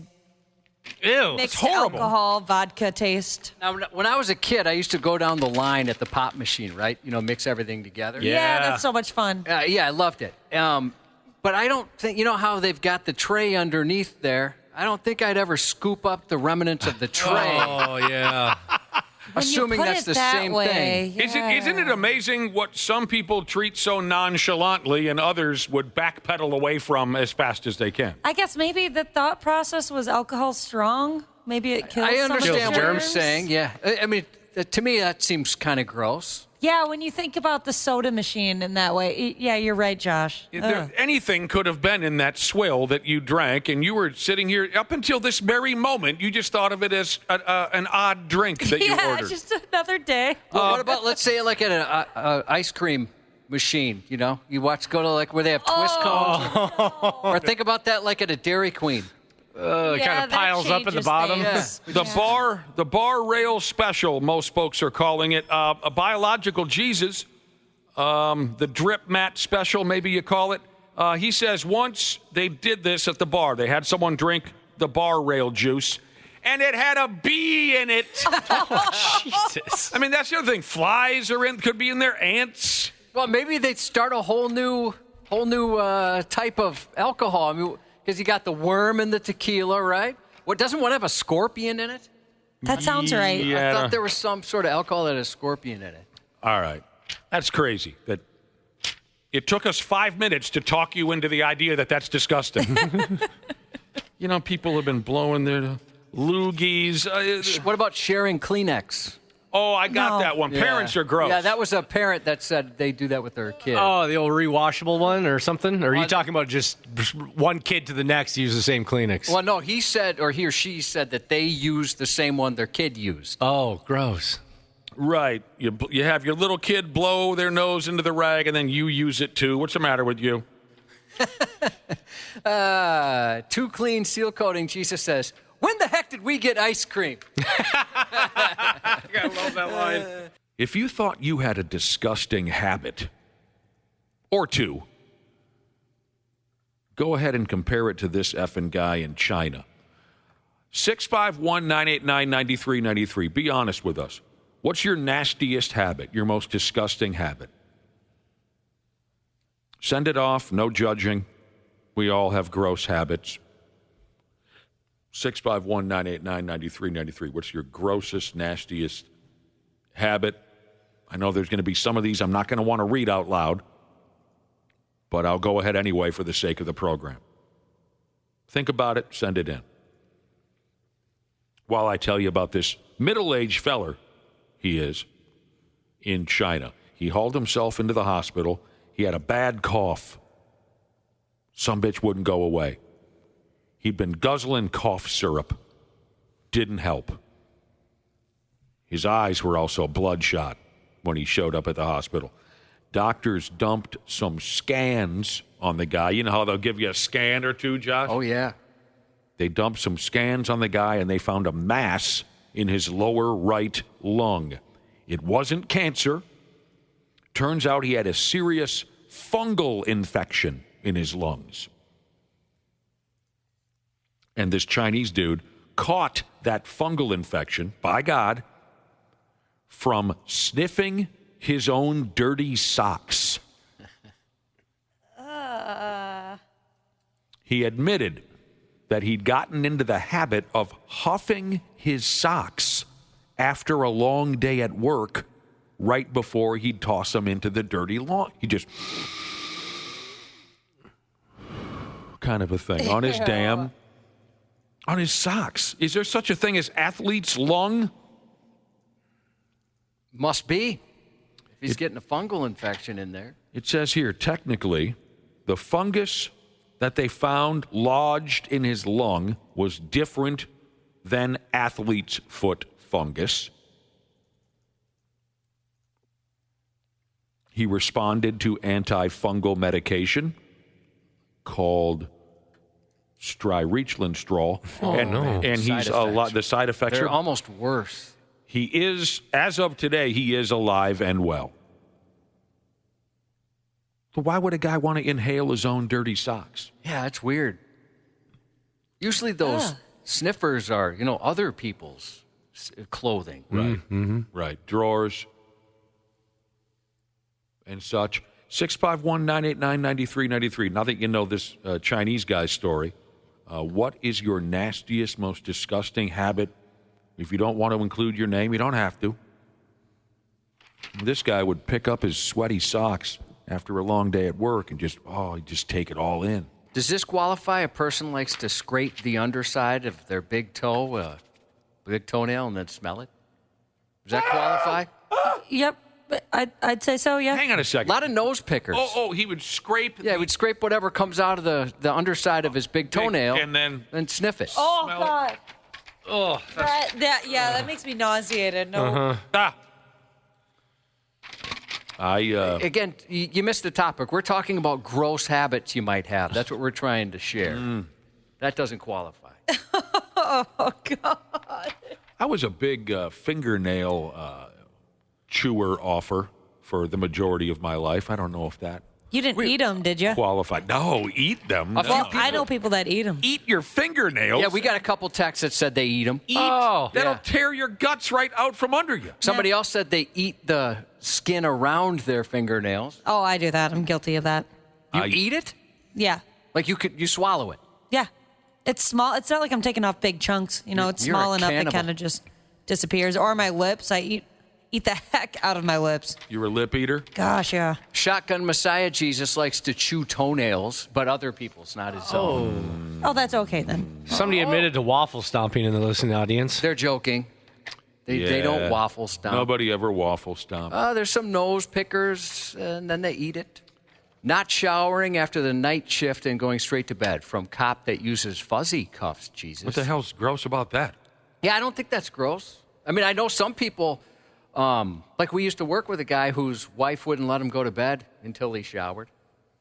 He had to shower every night before I'm a bed. shower in the morning type of person, so. I'm a shower whenever the hell I get around to it type of person. Yeah, you're right. What the hell? We're all grown now. That's how I am, too. Okay, well, we see the text piling in. Go ahead. A lot of the same, what people are calling nasty habits have come in, I've noticed. People mention nail biters. Yeah. Sit popping, whether on themselves or other people. I skipped a lot of the booger-related habits. There's a lot of those. It's so common, it goes without saying, I think. A lot of you are booger pickers and booger eaters. I didn't want to get into it. But you're right, there's a lot of similar answers. Fingernail-related. Josh just read one I can't. I can tell that. I can tell that caused you a certain amount of pain. Yeah, sorry. Sometimes it's like a punch to the stomach. So here are some of the answers that I received on my end on our text machine, 651-989-9393, on our listeners' terrible habits. One of them says, if my mustache hair gets a little too long and curls under my lip, I will chew it off and swallow it. Doesn't really trouble me too much. No. I mean, there's probably a lot of terrible things in the average cookie duster. I think it's kind of gross. And he's chewing that and swallowing it. You think that's kind of gross? Yeah, I mean, they must agree. If they text that in on the topics. Right. Now, here's some of that pimple popping. I know it's very popular. There's television shows dedicated to this. There is not a chance in hell I could watch 2 seconds of any of those pimple popping programs. I don't know what the hell attracts anyone to that stuff. I've heard these kind of stories before. Here's a lady who will pop her husband's back pimples. Please stop doing that. Yuck. Some people love it. Ashley, you're one of them. Yeah, I have no problem with that. A friend of mine growing up, his mother would do that for him, and I just thought it was the most repulsive thing. Can I tell you guys something that I wasn't sure if I would ever tell you, but now I feel like I should? Well, with that kind of a setup, of course. I was doing that not too long ago to my wonderful fiance. Yeah, that's enough. And it got in my eye. Oh, no. That changed things Stop. for me. Please. That's wanna gross. go home. We need a palate cleanser. That's really gross. Like this one from Short But Fat Jesus said her uncle, when he used to get sunburned and it would start to peel, his stepmom used to eat it. Oh, I do love peeling sunburn, but I don't eat the skin. What about somebody else's? Come on. Nah. Come on. The lady would peel the skin off the guy, and then she would eat it. Yeah. That's what this So guy... brother or sister, I'm imagining that's the combo there. Ashley, please don't... What you just said, please don't ever bring that up again. Sounds good. That is so friggin' sickening. Here's a guy who says, hey, look, I like to go down on a woman once in a while, and guess what? I like it. Good for you. I do quite a bit. Attaboy. I don't think that's gross. I mean, there's people saying some other sexual stuff that they like to do that's a little much for me. Oh, the second door down there? Yeah. I saw a couple of those. Well, there's nothing wrong with that. To each their own. Here's a guy who says, I'm able to listen to 93X after 9 a.m. What? It's just a joke. It's a friggin' joke. Duck Butter Jesus has a question. Anyone out there into smegma? I don't know what that is anymore. Maybe when I was a kid, I knew what that is. I don't want to know what that is? Probably not. Disgusting habits we're talking about here on the program. Listeners texting in their disgusting habits. Oh, well, Ashley mentioned earlier, and I think this is very common. A lot of folks kind of chew on their finger. Isn't there a term for it? The skin around your fingernails. Like your cuticles? Cuticles. That's it, Josh. Thank you. A lot of folks chew on that part of their finger. Ashley would then swallow it. All right. Now, Josh, this must have been, someone must have been trading text messages with this individual, because he talks about chewing off his cuticles. And someone asked him, well, do you spit it out or do you swallow it? Ha ha, very funny. And he says, no, neither. He takes that skin and he just puts it in his skin box. Oh, somehow makes it worse. Yeah, I agree. He has a little box for safekeeping for the skin. He doesn't swallow it, doesn't spit it out. He puts it in the skin box for later. Do you mind if I have some of these dried banana chips? No, that's the skin box. You want the trail mix box. Gross. We have a listener who owns a skin box. There's people, and I think that's incredible. There's people that they like to smell all kinds of things, whether that's digging in their belly button, rubbing their armpits, that kind of stuff. Sure. I do remember being a junior high kid or a high school kid or somewhere's in there, and someone bringing up, they said, do you realize how bad your belly button smells? And I said, well, we're throwing insults back and forth, huh? And the guy said, no, I don't mean you. He said, everybody, do you realize how much anyone's belly button? And I said, I don't know what the hell you're talking about. And he said, go ahead, put your finger in. And I did, and I smelled it, and I said, oh, no kidding. I wash mine when I shower. You wash your belly button? I'll take care of that. Really? Reluctantly, because I don't like the feeling, but I do too. Oh, I never go near that poor thing. I get harassed for the lint in my belly button on a weekly basis. Why do you got so much lint in your belly? I don't know. I'm trying to do it, Ashley. It just happens. You have a very deep innie? I guess. But I remember I was not disgusted by this when I first learned that everyone's belly button smells like a garbage can. I wasn't so grossed out by it. I was quite fascinated. I thought, well, by God, I've had it sitting down there the whole time, and I never knew this.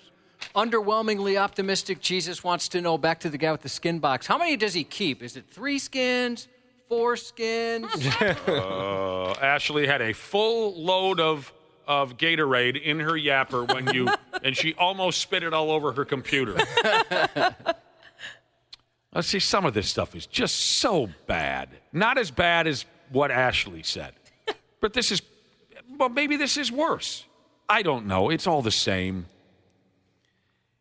A lady listener says, when my husband pisses me off, I wait for a good fart and then I let it rip right in his face.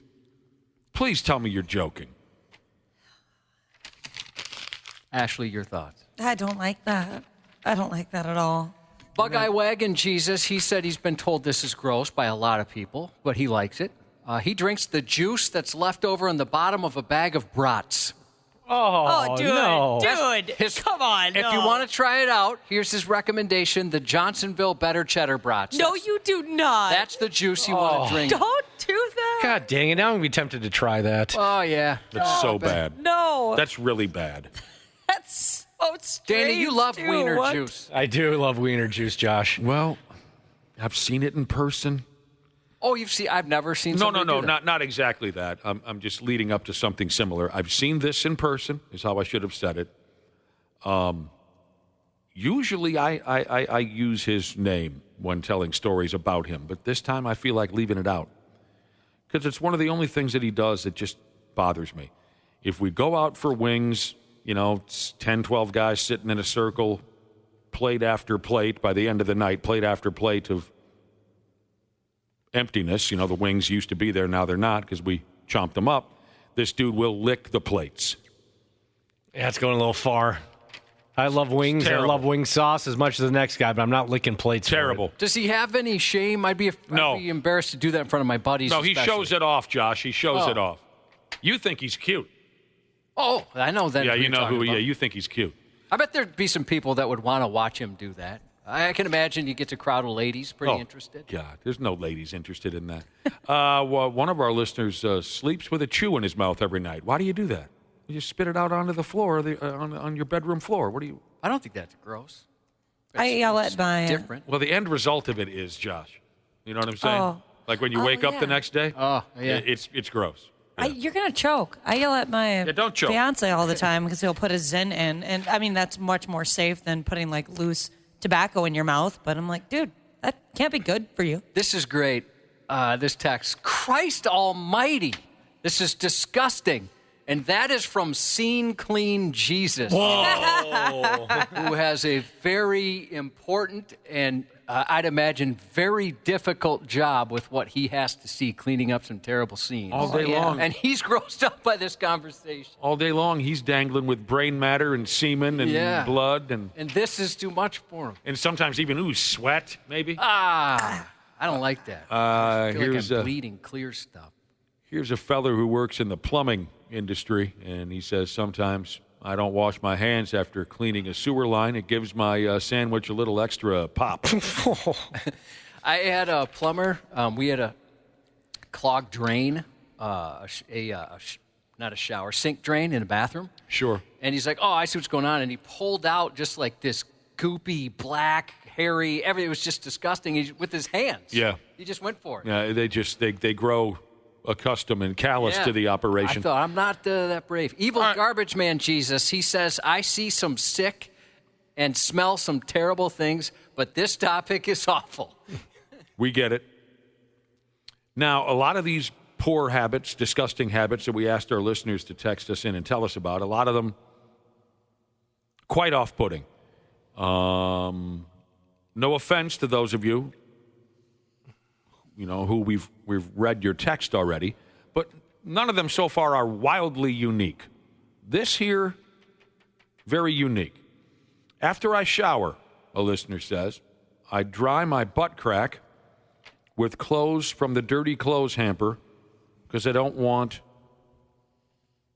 to have the butt matter on the towel. You see what he's saying there? Oh, like after the shower? Yeah. Yeah. He doesn't want to get any of his butt matter on the towel because he's going to dry the rest of his body with that towel, maybe even his face. So he dries his ass with dirty clothes from the dirty clothes hamper. But you're getting dirty clothes on your butt. Yes, he is.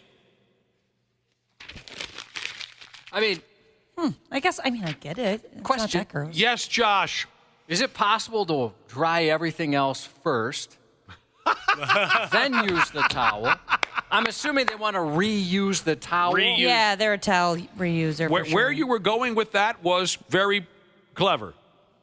But I imagine it's the he won't use a towel after ass contacts the towel.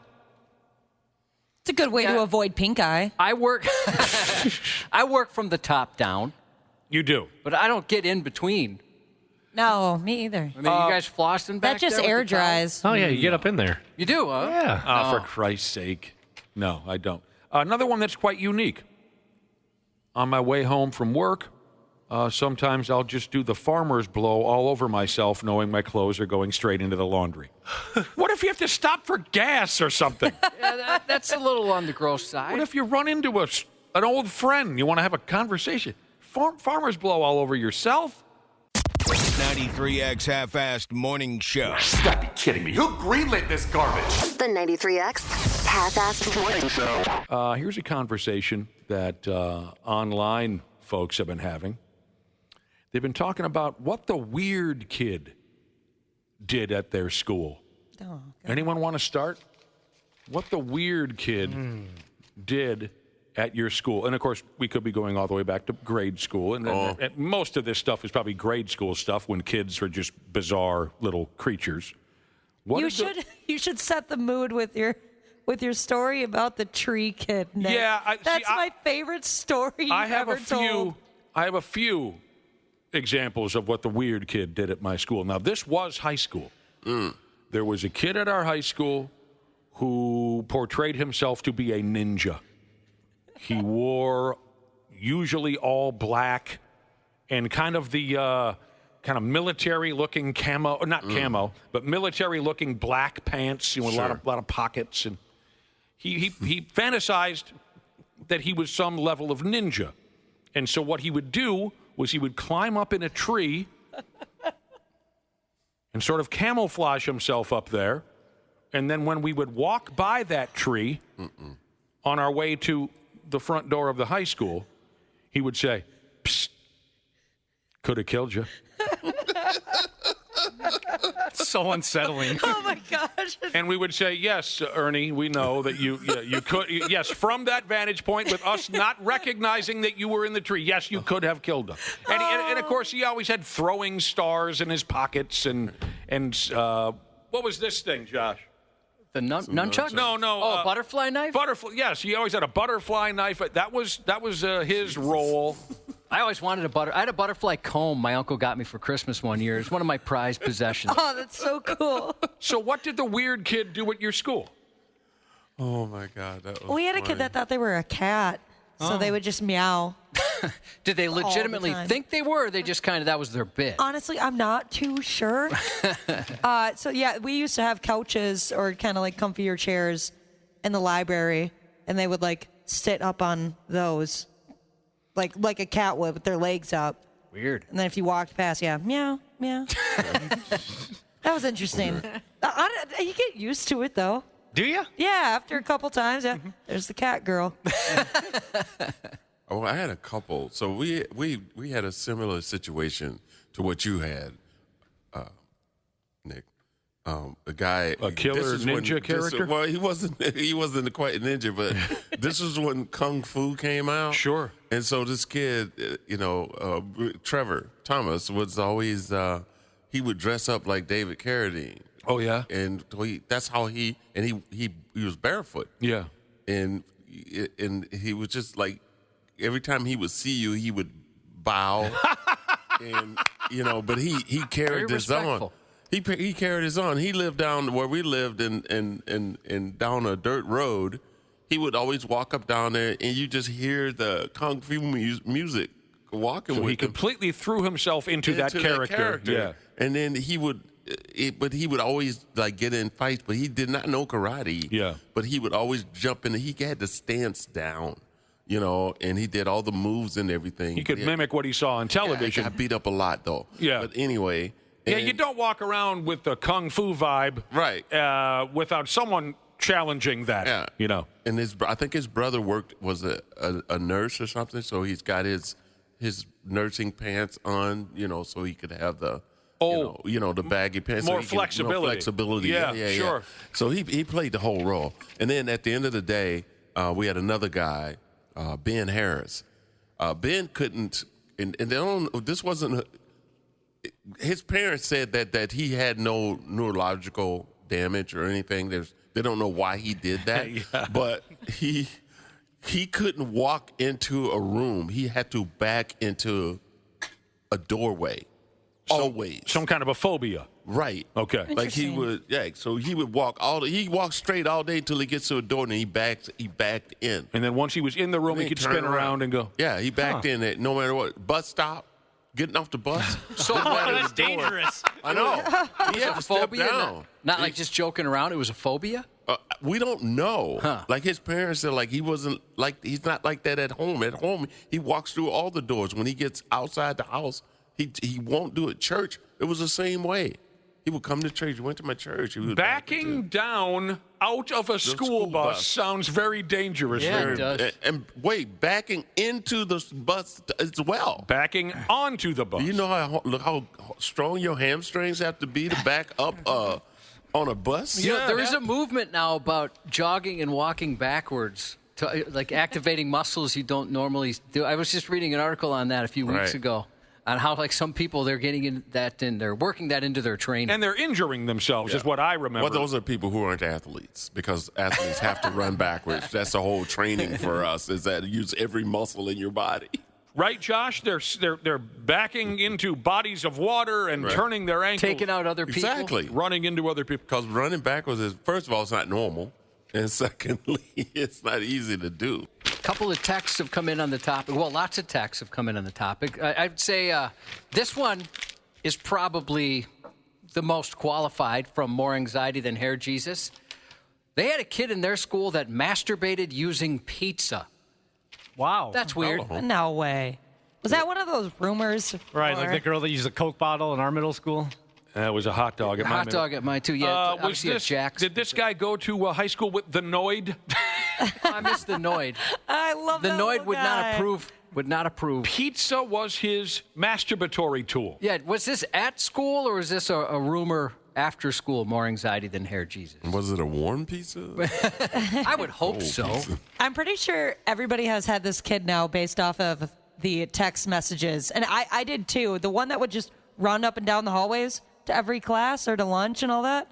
No. Oh, we had that kid. He like cinched their backpack up real tight and just sprint. Everybody else would be casually walking down, talking to their friends. There'd be one kid that would just sprint everywhere. Running from bullies or wants to get a good seat? Or... I'm not sure, but yeah, we've gotten quite a few texts on that too. What about a squirrel master? This person says there was a kid in his sister's class who earned the nickname Squirrel Master because on numerous occasions he'd crawl around in various shrubs.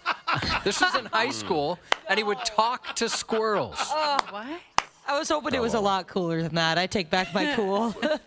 What did the weird kid do in Faribault? You know what? I'm just sitting here thinking about it. I can't come up with anyone. You didn't have any that spoke to the animals? I can't think of one person I thought was weird. That means it was you, Janelle. Yeah, probably. That's pretty much the answer. All right, here's an example from the godless internet. This individual says, the weird kid at my high school got into an argument with a pretty popular kid. Popular kid wanted to fight. And the weird kid told him, yes, I will fight you. But if I win, I get to keep your thumbs. Oh, my God. What? He said they did not fight. No. They did not fight. Don't ever trust that challenge. All right. Our listening audience had plenty to say, like Josh was telling you via text.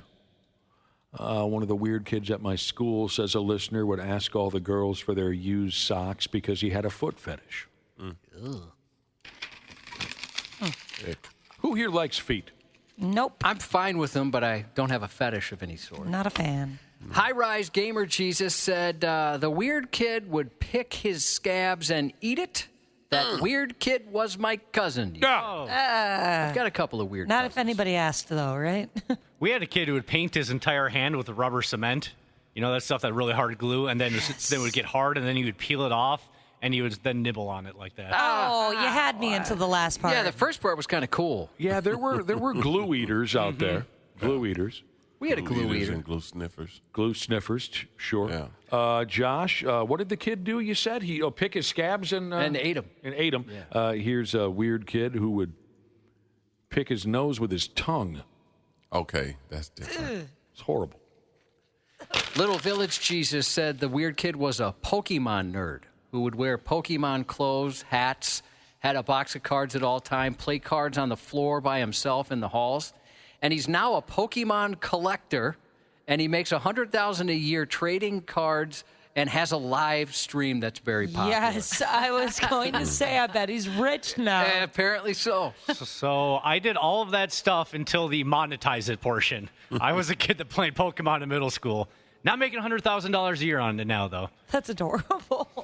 Weird kid at my school, says a listener, a skinny kid, long hair, trench coat, who told everyone that he was a werewolf. I remember a kid in third grade trying to convince people he was from the sun. Oh. And I'll tell you what, he was very charismatic, and for a moment he had me. He had me for a moment. I think everybody had the fake accent kid, that would start a new accent. But the one that stood out for me that did that in high school, we got this new kid in class, first day, and he's talking with this big southern drawl, just, hey, y'all, like he's from the South. And we're like, oh, where are you from, man? And, that accent. He goes, oh, dog, I'm from Hastings. Hastings. We're like, Hastings, Minnesota, like 15 minutes from me. He goes, yeah, dog, from Hastings. Word. Oh, no. And we're like, oh, Word. Do people talk like that? Yeah, everybody talk like this down in Hastings. I've been to Hastings. I don't remember that. Me neither. All right, another listener texted in on the weird kid from school.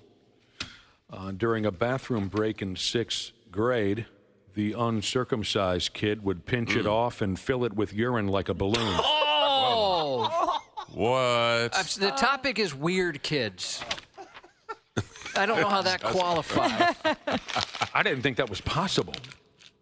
Pinch it off. Did everybody else have the kids in the elementary school and even middle school that would just pull their pants and underwears all the way down to the ankles at the urinal? No. That was always funny.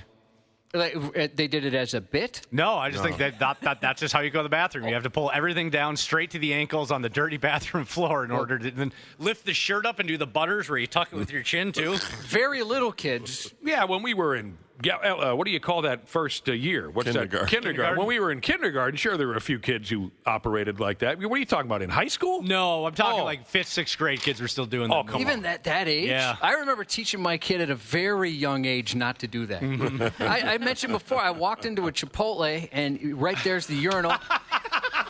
There's a kid, probably 6, 7 years old by himself, and he was doing exactly that, and I turned around and walked out. I couldn't be in the same room. No, you'll catch a case. Exactly. You catch a case if you're in there with a kid like that. You remember your spiral notebook, Janelle? Mm-hmm, You used to write things in there like, I love Donnie, whoever Right. the star quarterback, whoever he was. Yep. And you'd write, what would you write in there? Like your first name and their last name. Yeah. Oh, yeah. definitely. Yep. Or your We're married now. initials and a heart together. You wanted to see what it looked like on paper. Yeah. With your crush's last name next to your, of course.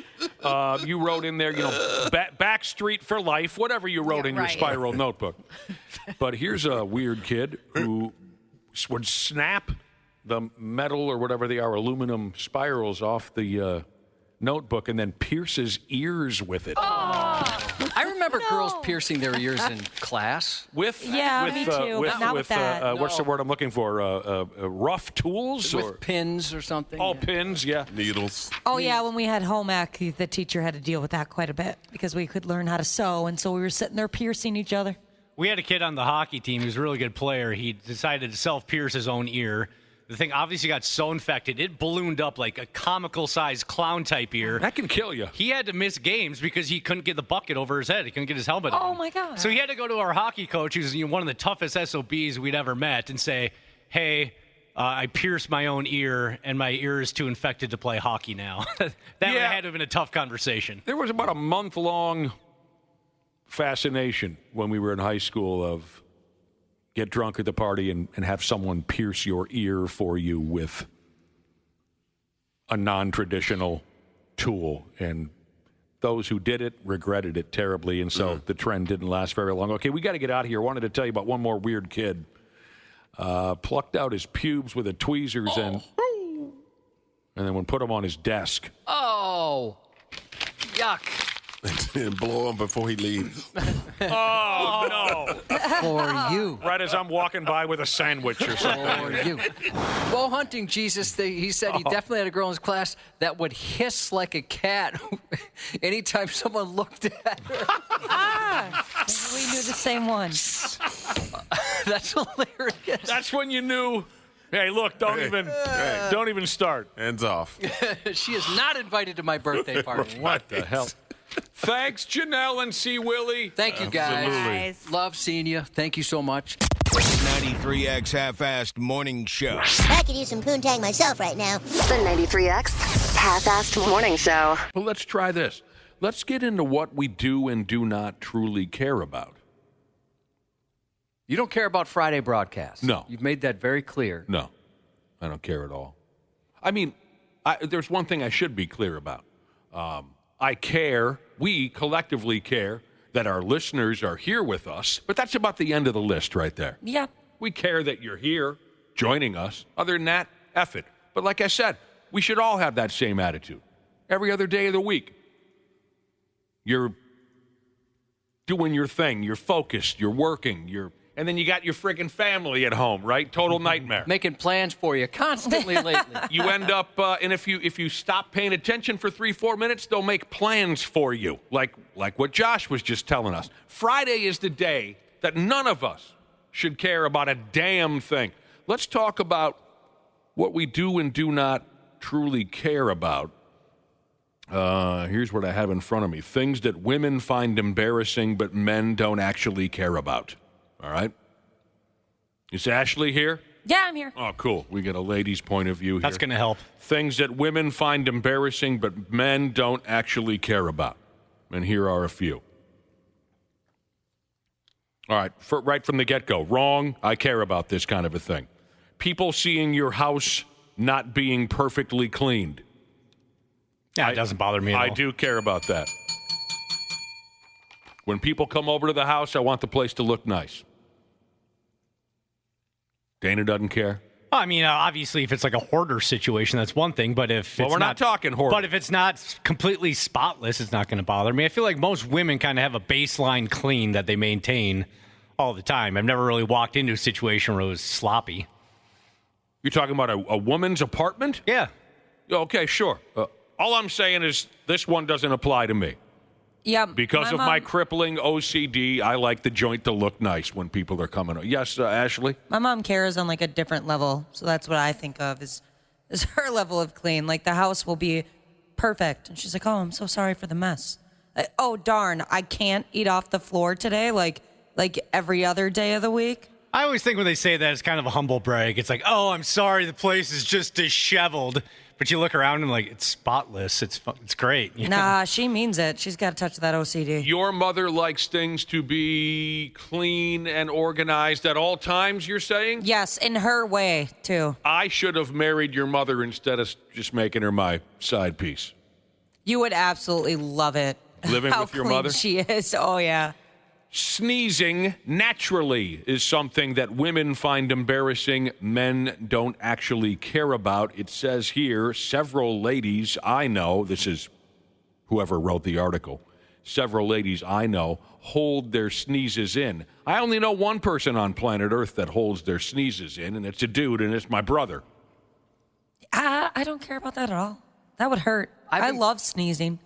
I've had to encourage my wife just to let them go.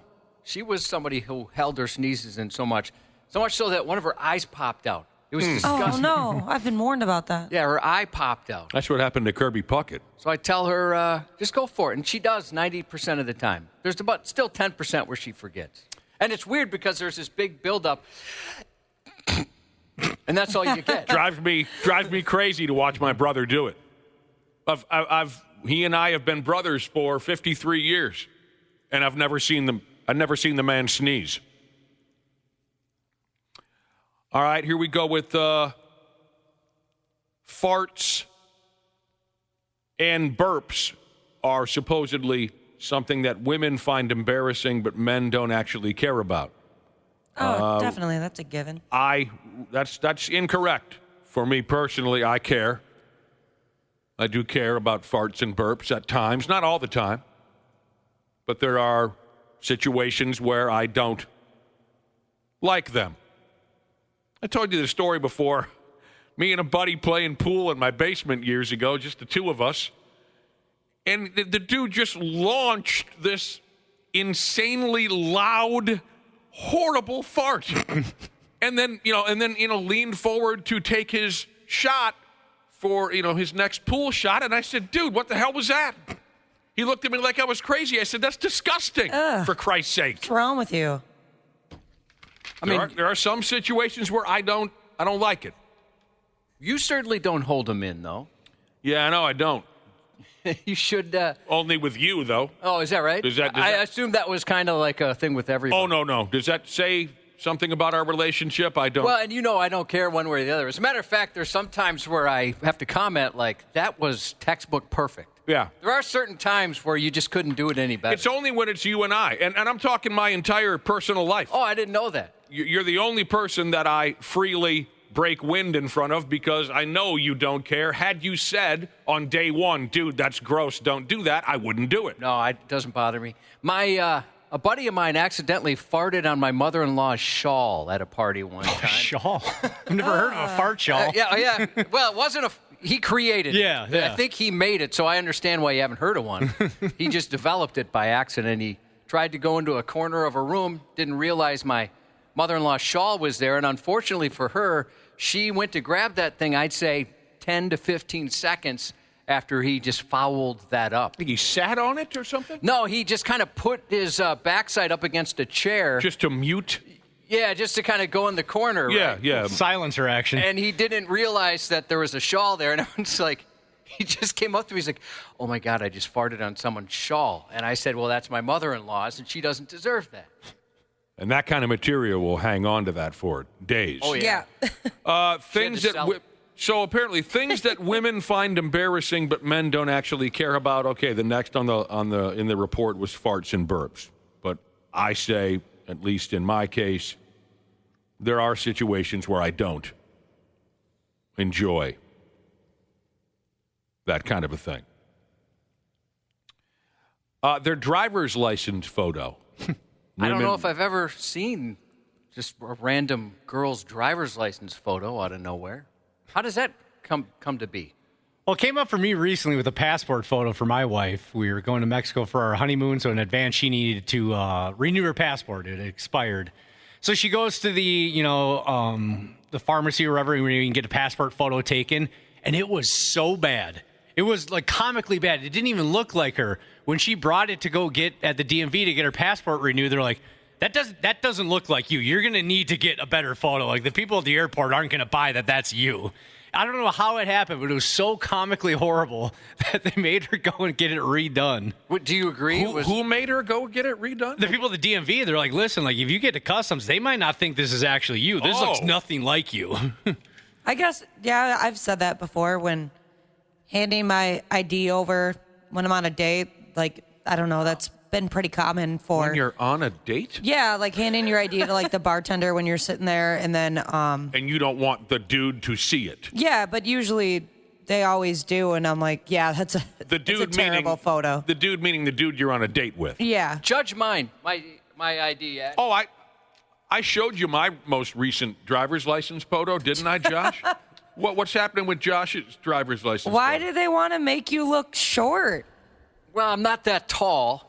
Why are you only in like 3/4 of the box? Yeah, you look like you're so short, the camera barely captured you. You look as if you're on your tiptoes just to get your entire face into the photo. And why are you wearing a hat? I forgot to take it off. Yeah. And it never, usually they'll say, hey, take your hat off. I thought you I mean, if they started singing the national anthem, I'd think of it, right? I'd pull my hat off, but, and I don't know if I've ever met somebody in a worse and more disinterested mood than the guy that was taking photos at the DMV that day. I can tell. Some DMVs let you wear your hat. I always thought that was against the rules. So I think you just didn't care. I always thought the same thing, and I totally forgot. And I thought about it afterwards, and I figured, well, he's the expert. Well, here's the thing. Apparently, women find their driver's license photos embarrassing. Men don't actually care, and that's probably true. but my wife was so disgusted and embarrassed by her most recent driver's license photo. As soon as that sumbitch, I mean, I think if I remember right, she screamed. I was in the other room and I heard her go, "Oh God!" And I walked. I said, "What's happening?" And it was, she cracked open that envelope with her new driver's license photo in it, and she was so embarrassed. You see, that's the thing, Josh, is even if only one person sees that photograph, that's enough for her to be mortified. Really? So it's not like you said before. You said, I can't remember the last time I saw a gal's drive. Even if only one person sees it, that's mortifying enough for a gal like my wife. So she immediately made an appointment to go in and take a new photo. Oh, really? I don't think I've I ever wouldn't do that. I'm lazy. Even my wife's, I don't think I've ever seen hers. Oh, really? But I don't that's even know what she crazy to looks me. like from the neck up. I Never once hate paid my attention. current license picture, but I had one, oh gosh, I don't know, like 6 years ago, and it was my favorite picture ever. Like, I actually loved the picture of me. I wanted to keep it forever, but obviously they don't let you do that. And the key to it was I was day drinking that day, and somebody else brought me to the DMV to get my license picture taken. And Wait, so you went to the DMV drunk to renew your driver's license? Well, that's what Peter Griffin says to do. That's true. Yeah. So if I you get wasn't pulled over, the cop thinks that's what you always look like. I wasn't drunk. I was just like slightly buzzed up, but I had like kind of like a half smile, sneaky smile, and I can never recreate that picture. I want it so bad. So not only do you look better to us when we're drunk, but you look better to you when you're drunk. Yeah. You picked them up. You dropped them, Jesus. Asked, didn't they show you your picture? They always show us our picture after they're taking the photo. No, I've never had that. I've never had that either. No, I would have preferred that. Well, actually, what do I care? I always take bad pictures. I have, but I don't want to like make them mad. Like, oh, can you take it again? You don't want to be that person. I don't remember them ever showing me the picture. They just say, next. But anyway, I think I passed this around the room when I had my latest driver's license renewal. And I never gave two pumps what I look like in the picture until this one. I look like the oldest man on earth. I look so tired and old. I didn't do anything about it. I don't really care enough to go get another photo taken. But Josh, again, if you don't mind looking at this. They also make you look short in this. That does not look like me, does it? No. You're not photogenic. No. Not anymore. Maybe when I was young. 100 times better looking in person. But do I not look elderly? You do, and also, Ashley, do you mind if I... No, and I showed you the pictures of me in the hospital from a month ago or so. My God. This is such a bad picture. Yeah, it's really bad. Oh my gosh, why? And hey, I'm sorry. And the pictures of me from my recent hospital visit, the wife takes pictures of me when I'm not aware, and sometimes it's when I'm sleeping, so I'm sleeping at the hospital. Yeah, she's strange like that. I'm sleeping at the hospital. She takes a picture of me in the hospital, lying in the bed asleep. And when I look at the photo, it just gives me the creeps. I look like my dead grandfather. But I guess I've reached that point now where I just don't appear to be the same person that I used to be. That happens to everybody. If you're interested and you don't mind sending in just your photo from your ID, 651-989-9393, a couple people are sending them in. These are pretty funny. I didn't know that was possible. Yeah, if you don't mind. Oh, that'd be great. I hate my passport photo, too, because... Just send... I'm sorry, Ashley. I didn't mean to interrupt you. Just send the picture, though, just so there's no worry of improprieties or anything. Okay, cool. That's a great idea. If you think your driver's license photo is garbage, send it in here. 651-989-9393. That's a good idea. Yes, Ashley. I was saying I hate my passport photo because in my passport photo, it looks like the person taking the picture was like on their knees. So like my chin looks just awful. It looks like I have like 7 chins in that picture. And I was 14. So I was like in the best shape of my life. Somebody wants to know why women are always graded with an F when it comes to sex on their license. Now, see, that has nothing to do with intercourse.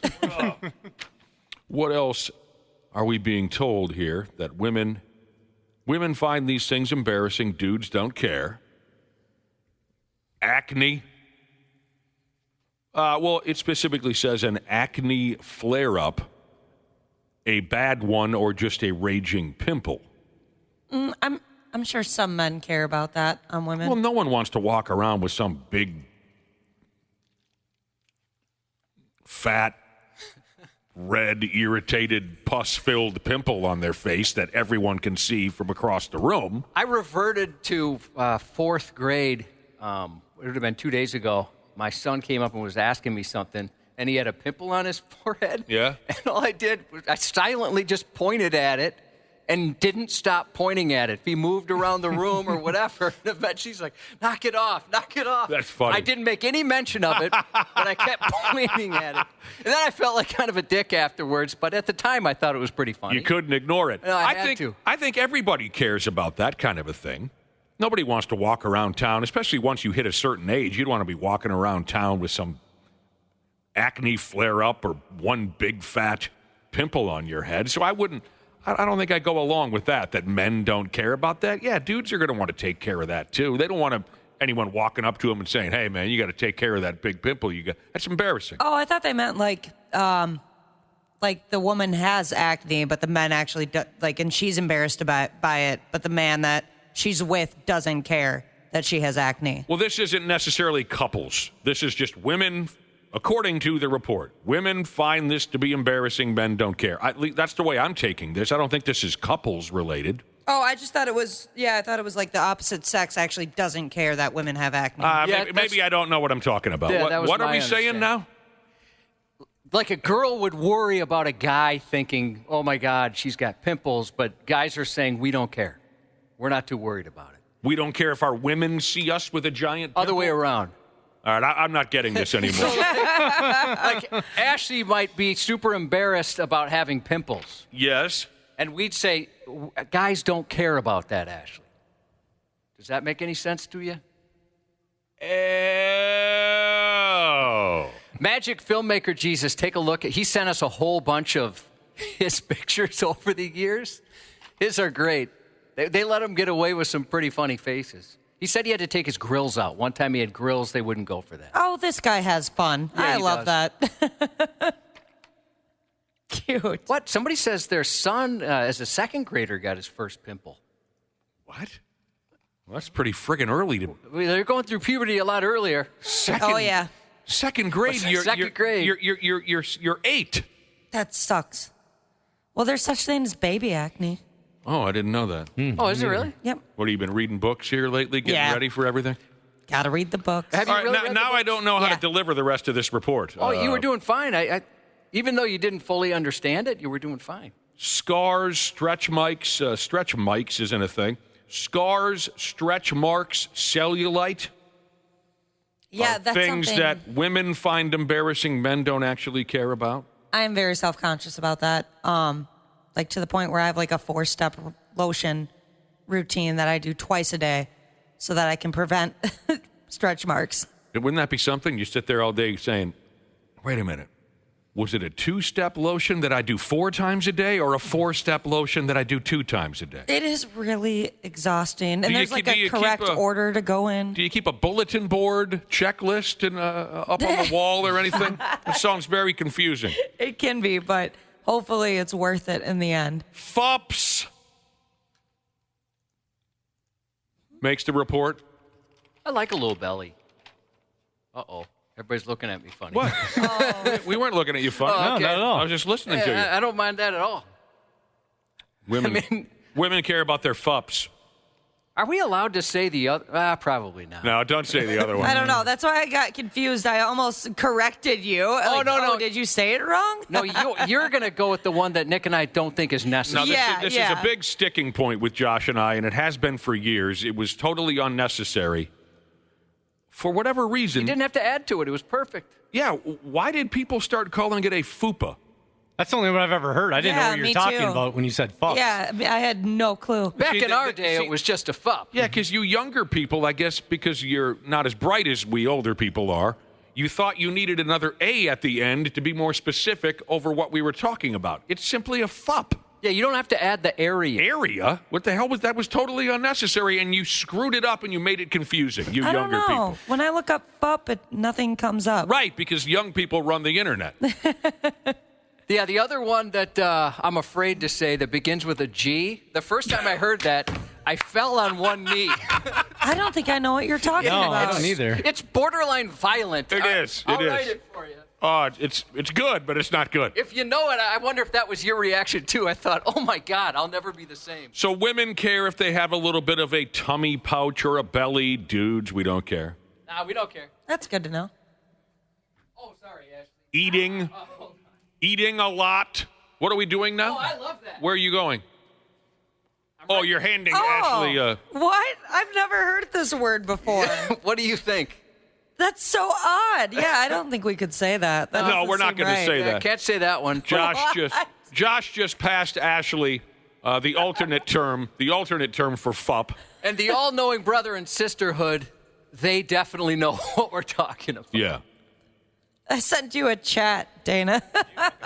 The first time Josh and I heard someone say FUPA, I think we physically kind of put them in a corner and said, "What are you doing? Why did you do that? Why did you add the A at the end? Why did you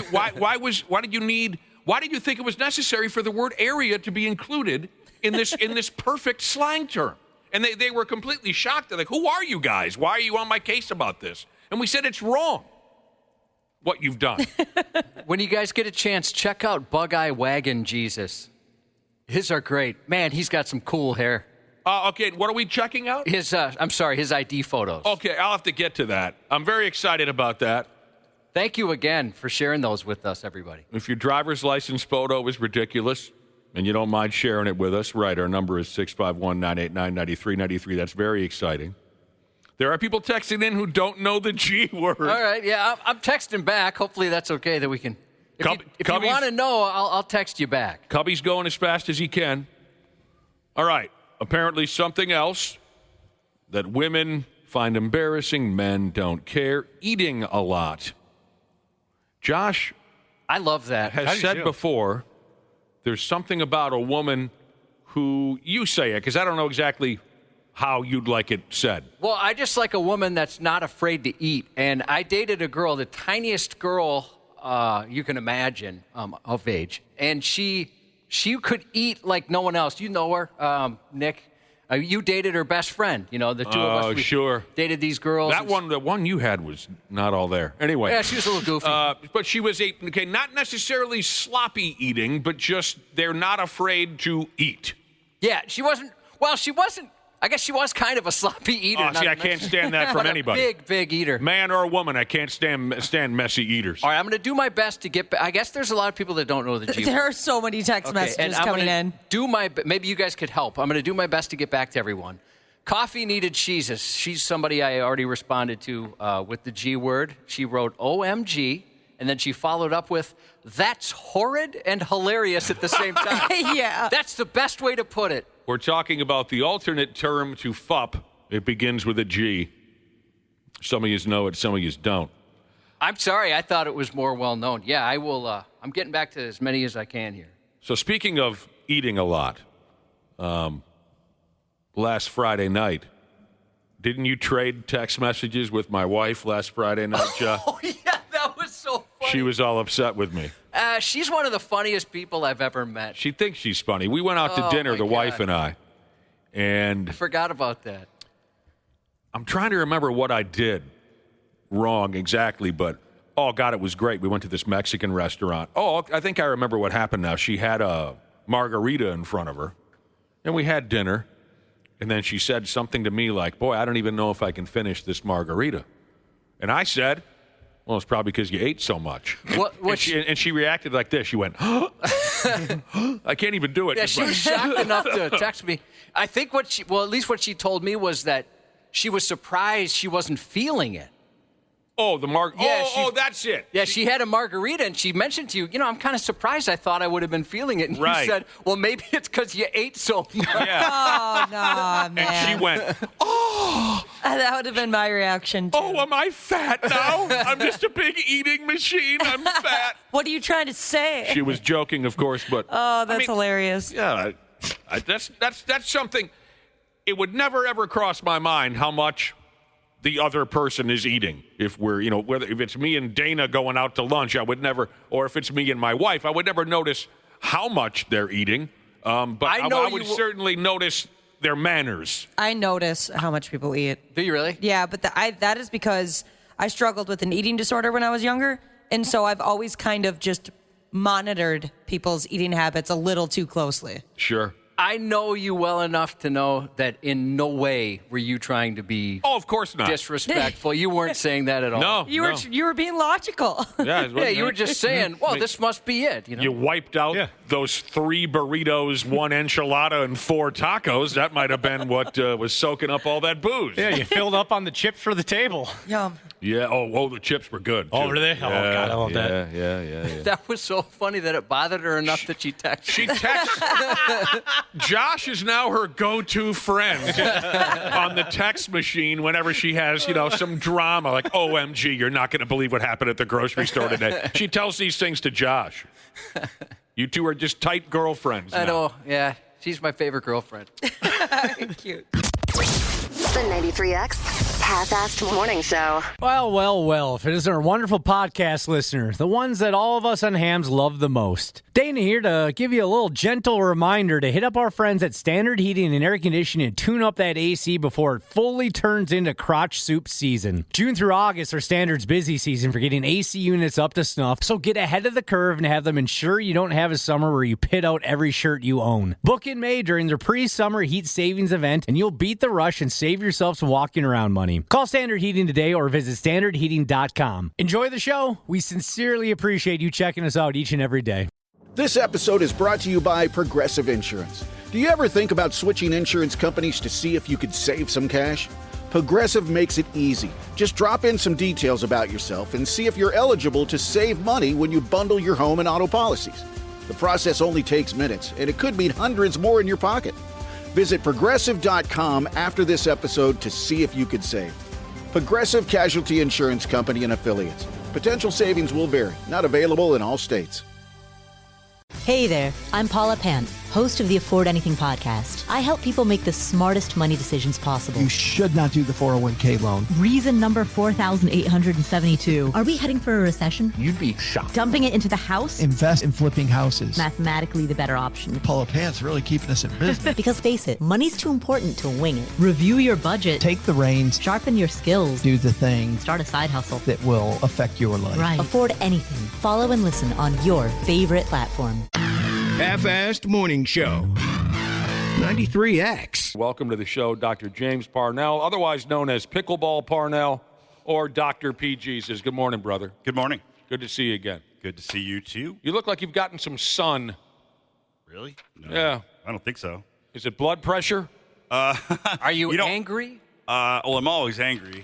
No, just kidding. I have rosacea, which is like a red face sort of condition. It's kind of an adult acne. It's very annoying. Oh! No, you look tan. You don't look rosacea-y. I've always thought that was pretty cute on people. I saw sun through the windshield this morning. But that's about it. I like how Josh was like, that's not rosacea, dude. You were out in the sun. You're so kind. No, rosacea is very annoying. It's Trust me, medical professional. Right. Okay, well, I'll mention that to my dermatologist that they're absolutely wrong. My wife has it. Oh, really? But she uses some product and it went away. A prescription or something? You should talk to a doctor. Yeah, I don't know. Something she gets mailed to her. Okay, probably a prescription. Yeah, I use it's called azelaic acid topically, which is it's a dermatology prescription medicine, and it helps. It's just a very annoying thing. My dad has it. My brother, I think, has it a bit. Well, you wear it well. Yeah, thank you. Honestly, as long as red is how you like to look. You look tan. It's like natural blush.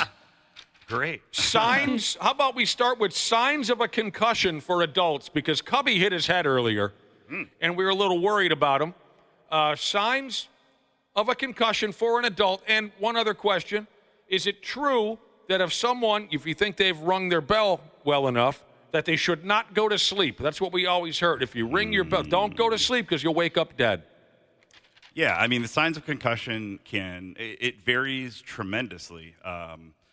Obviously, headache, that's the probably the cardinal one. But anything there, Cubby? Nope. Change to vision, like blurry vision, or double vision. Yet, no. How do you? Well, let me test this. This is an inside my joke. vision felt like it dulled a little bit, but maybe it's just dark in here. I don't know. Quick inside joke. Let's see if your vision is still okay, Josh. How do you view me? Positively. Okay. Go ahead. Other signs of a definite concussion. Yeah. You can feel nauseous. I mean, you can feel tired. You just, basically you just feel out of it. Memory, it's not a feeling, but difficulty with memory or orientation to, time, place. Sure. Is it different for a child? Because when I looked this up on the internet, there were two separate categories: symptoms for a child and symptoms for an adult. I mean, I think they're still similar. Obviously, you may be able to get a better history out of an adult. Mm-hmm. It depends how old the kid is, but I think once the kid is 10 or 12, they should be able to give you a decent history. The sleep thing, I'm going to look that up in between because it's something that I have definitely heard over the years. I think it's just you want someone to check on you overnight if there's a question of how severe it is. I mean, I think at this point, it's basically if you got your bell rung pretty good and you're not feeling normal, it's good to go get checked out. You don't usually need a CT scan of your head, but there are some reasons that you do. And I mean, they're looking for bleeding, essentially. Mm-hmm. Otherwise, a concussion is your brain getting rattled around in your skull. The nerves that come out of your brain get kind of stretched this way and that, and you're going to feel bad. But yeah, mostly it's just time and rest. But what is that walking death thing? Remember that, Josh? Yeah. Walking death. Yeah. Was it Liam Neeson's wife that had it? Where they take a real hard hit. Yeah. And then they seem okay, and all of a sudden they die. Yeah. I don't remember what. I think, did she have a subdural hematoma? Well, that's the right person, isn't it? I have to look up what happened. Sounds here. right to me. Yeah, I remember she was like on the bunny hill, fell over, seemed okay. If I recall correctly, she had a subdural hematoma, but I could be wrong. But that's basically not bleeding in your brain, but bleeding around your brain, which can cause pressure on your brain, and that can be pretty subtle. But again, that's a thing you see on CT scan. That scares the hell out of me. That you seem okay. Yeah. And then... Yeah. I mean, concussions are. It's frustrating because obviously it happens a lot. Almost always, it's going to be okay as long as it's relatively mild. But there's a very standardized assessment these days in terms of doing a physical exam, taking the history, and then the recommendations. The sleep thing is really, I think, just you just don't want to go to sleep and not have someone around checking on you. Check on you here and there. Appreciate it, Dr. P. We were worried about Josh a little earlier. I think you're fine. Yeah, more than anything, it was like there was like a sharp piece of metal. That's the part that hurt the most. Ouch. Yeah, I would say you're probably less likely to get a concussion from that just because it'll sort of dent your head more than slow your head down. People are texting in saying Bob Saget died from a lick to the head, and then he went to sleep and died. I don't recall. Yeah, he took a hit to the head. Did he really? Mm-hmm. On Christ. the headboard of the bed. He did? Mm-hmm. I'll be. Oh, Veteran, really? Veteran Jesus said he hasn't had a solid poop for years after serving overseas in Iraq. Oh. And when he has to go immediately. Huh. And then all caps help. How many years? Yeah, I don't have any other info than that. Son of a That is bee. not a way to live. I mean, obviously, I would think you would really want to go in and be checked. Having been in Iraq, I'm not sure if there's anything there that's particularly common that I can identify. But having your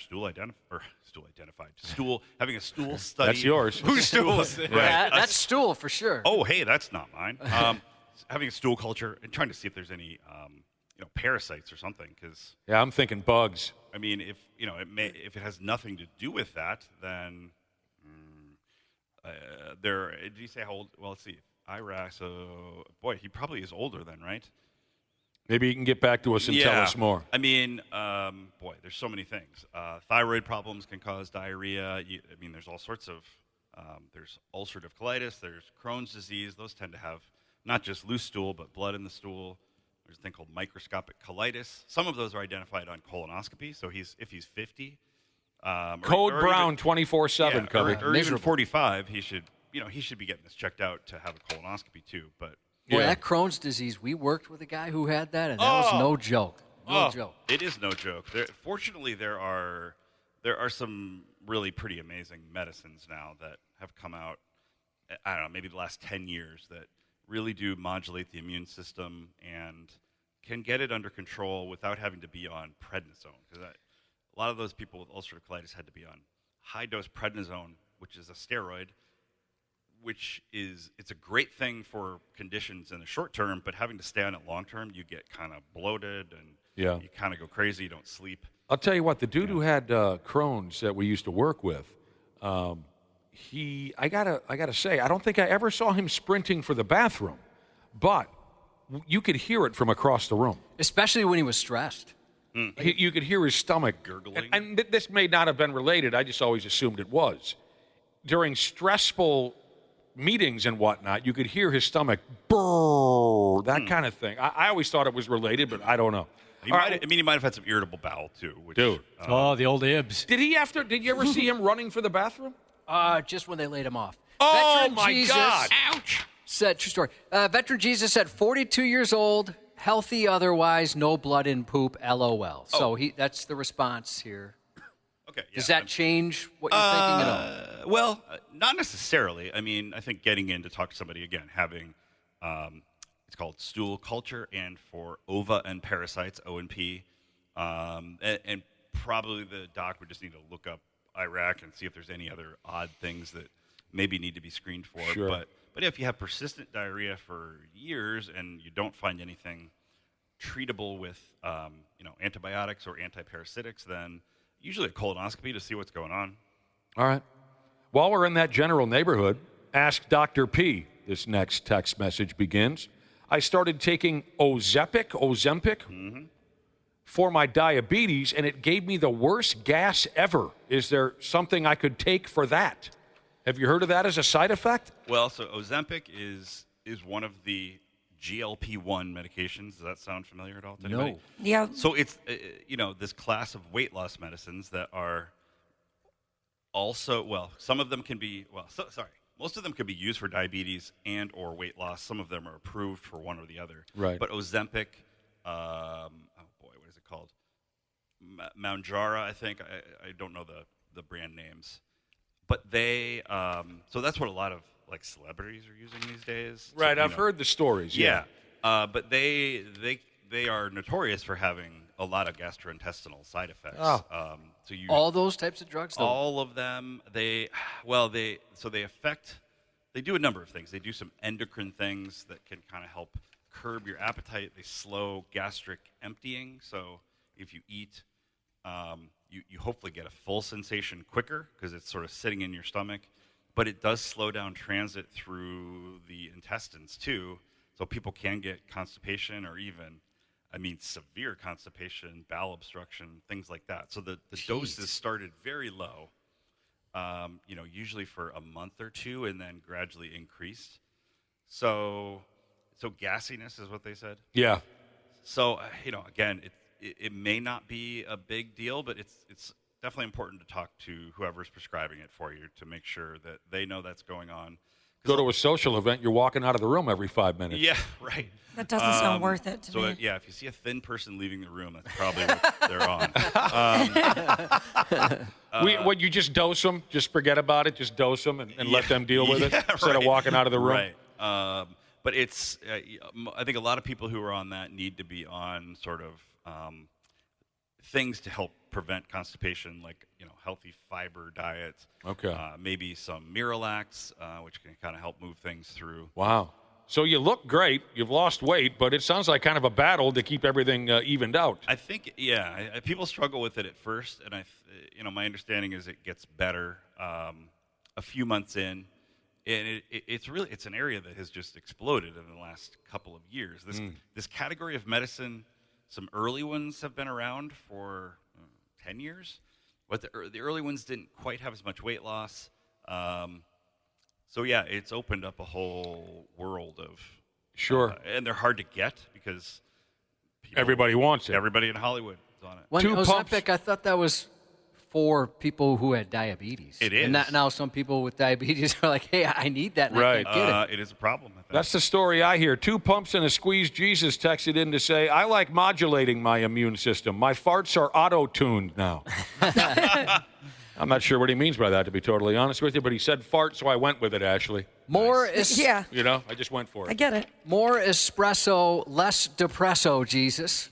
How would I go about stopping having heartburn every morning and throughout most of the day? I was just asking Dr. P about this off air. Yeah. Yeah, I know you're dealing with it right How do I make it stop? In the morning and also throughout the bulk of the rest of the day. Yeah. It's. Is it that coffee he's drinking, espresso? There's all sorts of things it could be. Yeah. I guess it's, part of the question is have you been having this for a long time? Is it new? Have you changed your diet? How much alcohol do you drink? What makes it worse or better? If you're overweight, it's more likely. There's all sorts of. If he's pregnant, like our friend Ashley. Mm-hmm. But there are good over-the-counter medications that can be used. Ideally, you just use them for a couple weeks or a month and try to get things to calm down inside your upper intestinal system. It's the stomach, esophagus that are giving that sensation. And it's just, if it's in kind of a chronic state of irritation, it's hard to recover from it. So Zantac is sort of a brand name of a older medication that can be helpful. Medicines like Prilosec they're not new, but they're a newer and stronger type of medication. Again, they're all over the counter these days, and you can take those for a couple weeks and see if it's feeling better.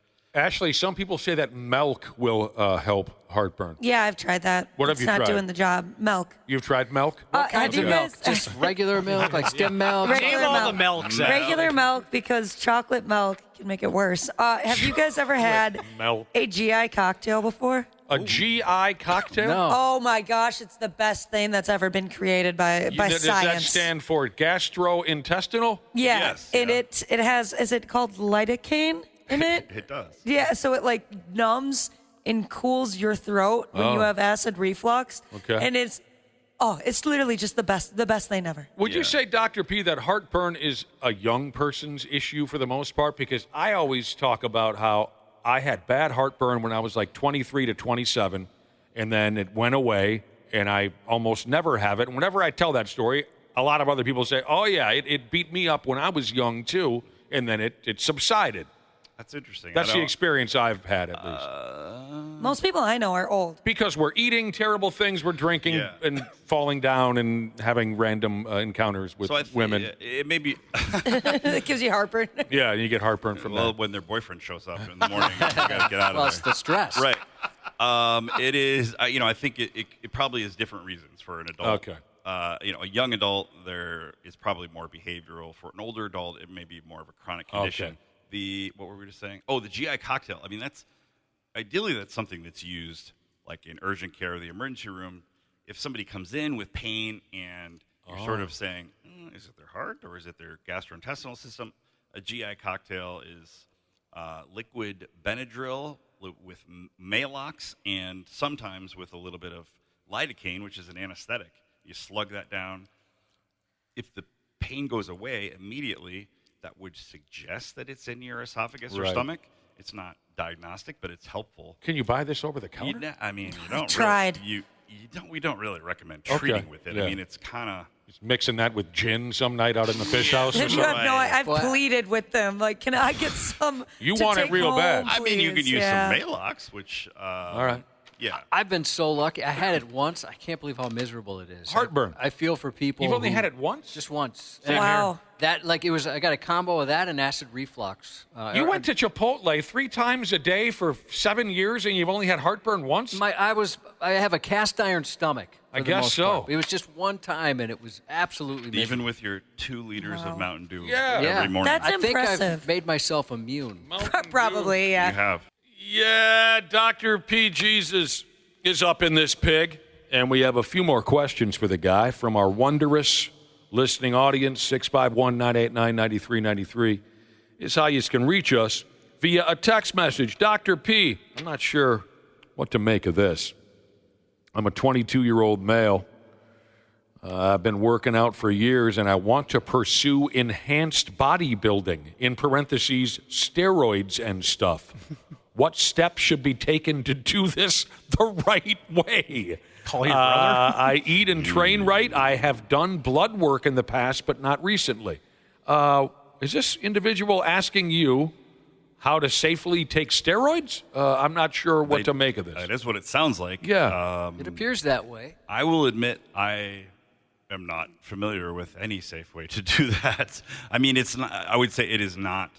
It's certainly not a standard treatment in allopathic Western medicine, which is what I practice. Dude, that was impressive. Thank you. Yeah. Yes, I mean, it's there's all sorts of reasons not to do that, but I guess if you're committed to becoming an enhanced. I mean, they always use steroids in enhanced bodybuilding. I've never heard that said out loud before. Enhanced bodybuilding. Like, are they allowed to? Anyway, you've heard of that, Josh? No, I'm just assuming he means drug enhanced. Yeah. Okay. Versus just. I think.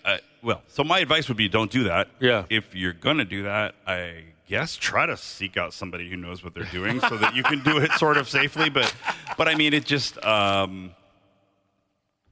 Yeah, that's kind of frightening. It is. Don't hurt yourself, dude. You're 22 years old. You're a young kid, man. Yeah, I'd have second thoughts if I were you. I think it really can send you and your body down a pretty bad path. Well, I can tell you, my father-in-law, he passed away before I knew him. He was only 45 when he died, and they said that was partly related. He used steroids since he was a teenager, and it tore him apart. No, it does. I mean, it's.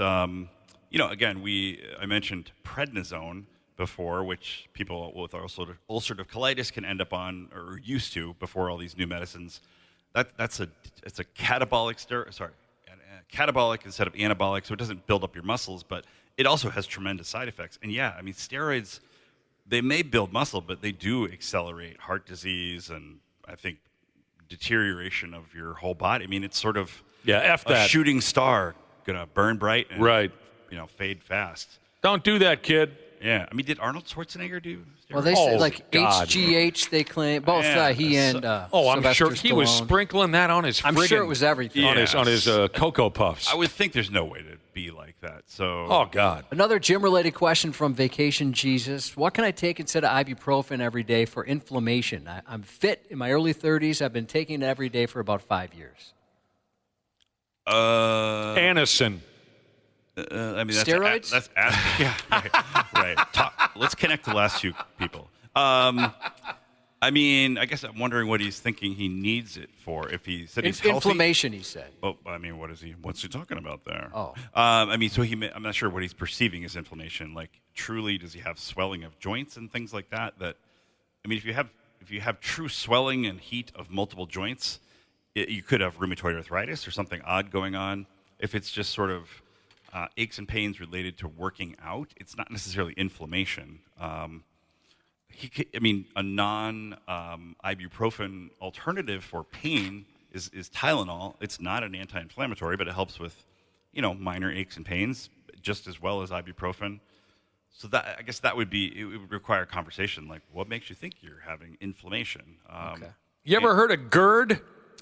I mean, that's gastroesophageal reflux disease. Oh, we already covered that. Yeah, Someone texted in and said, I have GERD. A lot of people in my family have that. Okay, so we talked about that already. Yeah, over-the-counter medicines to try to take care of it. If it's persisting or worsening, then go talk to your physician. So you would say, Ashley, you and members of your family would say that GERD is not the word.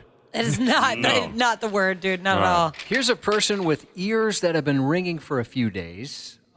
They have bad allergies. They don't know if that's related or not. Just throwing it in there. Any relief? Is it tinnitus? What do you pronounce that? I've always said tinnitus, but tinnitus. Sorry, they say they've never had that before. I would suggest not getting it. It's not fun. Yeah, it's possible, I guess, that allergies could do it. I mean, people will start to have allergies this time of year when snow is melting. There's mold under the snow. So taking some over-the-counter medications. Allegra, that kind of stuff, which are non-sedating antihistamines, is probably the simplest thing to do. But yeah, It's hopefully something that will be resolved quickly. I mean, if you have a little bit of fluid basically in your eustachian tubes, that can cause a little bit of pressure in the middle ear, which could give you some sense of that, but truly tinnitus is because of problems deeper in the auditory system. So it's usually related to noise exposure. That mold under the snow. Yeah, the mold under the snow is definitely something that I think a lot of people react to. Anyone taking the dog for a walk lately? Yeah. Yeah. We had the dog out for a walk yesterday, and once we got her back in the house, she smelled like she had been chained to an unfinished basement floor. Yeah, it's just sort of for the last 5 years. It's a raw, rank smell. Yes, it is. I should follow up with the concussion question. Oops, where was it? The question about falling asleep? Yeah, well, that too.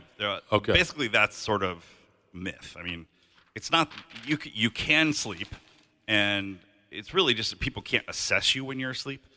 So having someone around to check on you, make sure you're breathing, is a good idea. But you can sleep. And Liam Neeson's wife, Natasha Richardson, did have an epidural hematoma. Or subdural hematoma. Hit her head. Wait, epidural? Subdural?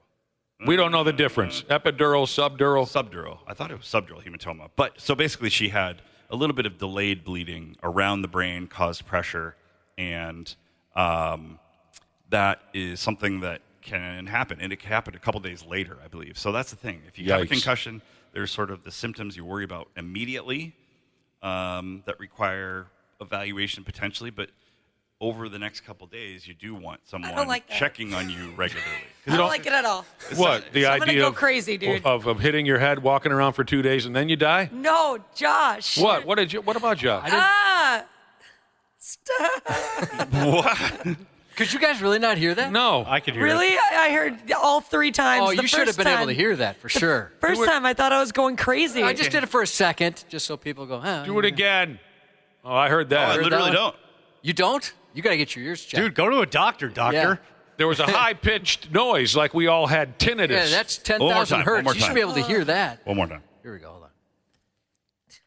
I really don't. Are you serious? I think these headphones are actually a little funky. Fascinating. Oh, surprising. I sound different to myself. I hope I than didn't make normally any do. dogs bark. Wow. Maybe it's the headphones, or maybe you've got... You want to try mine?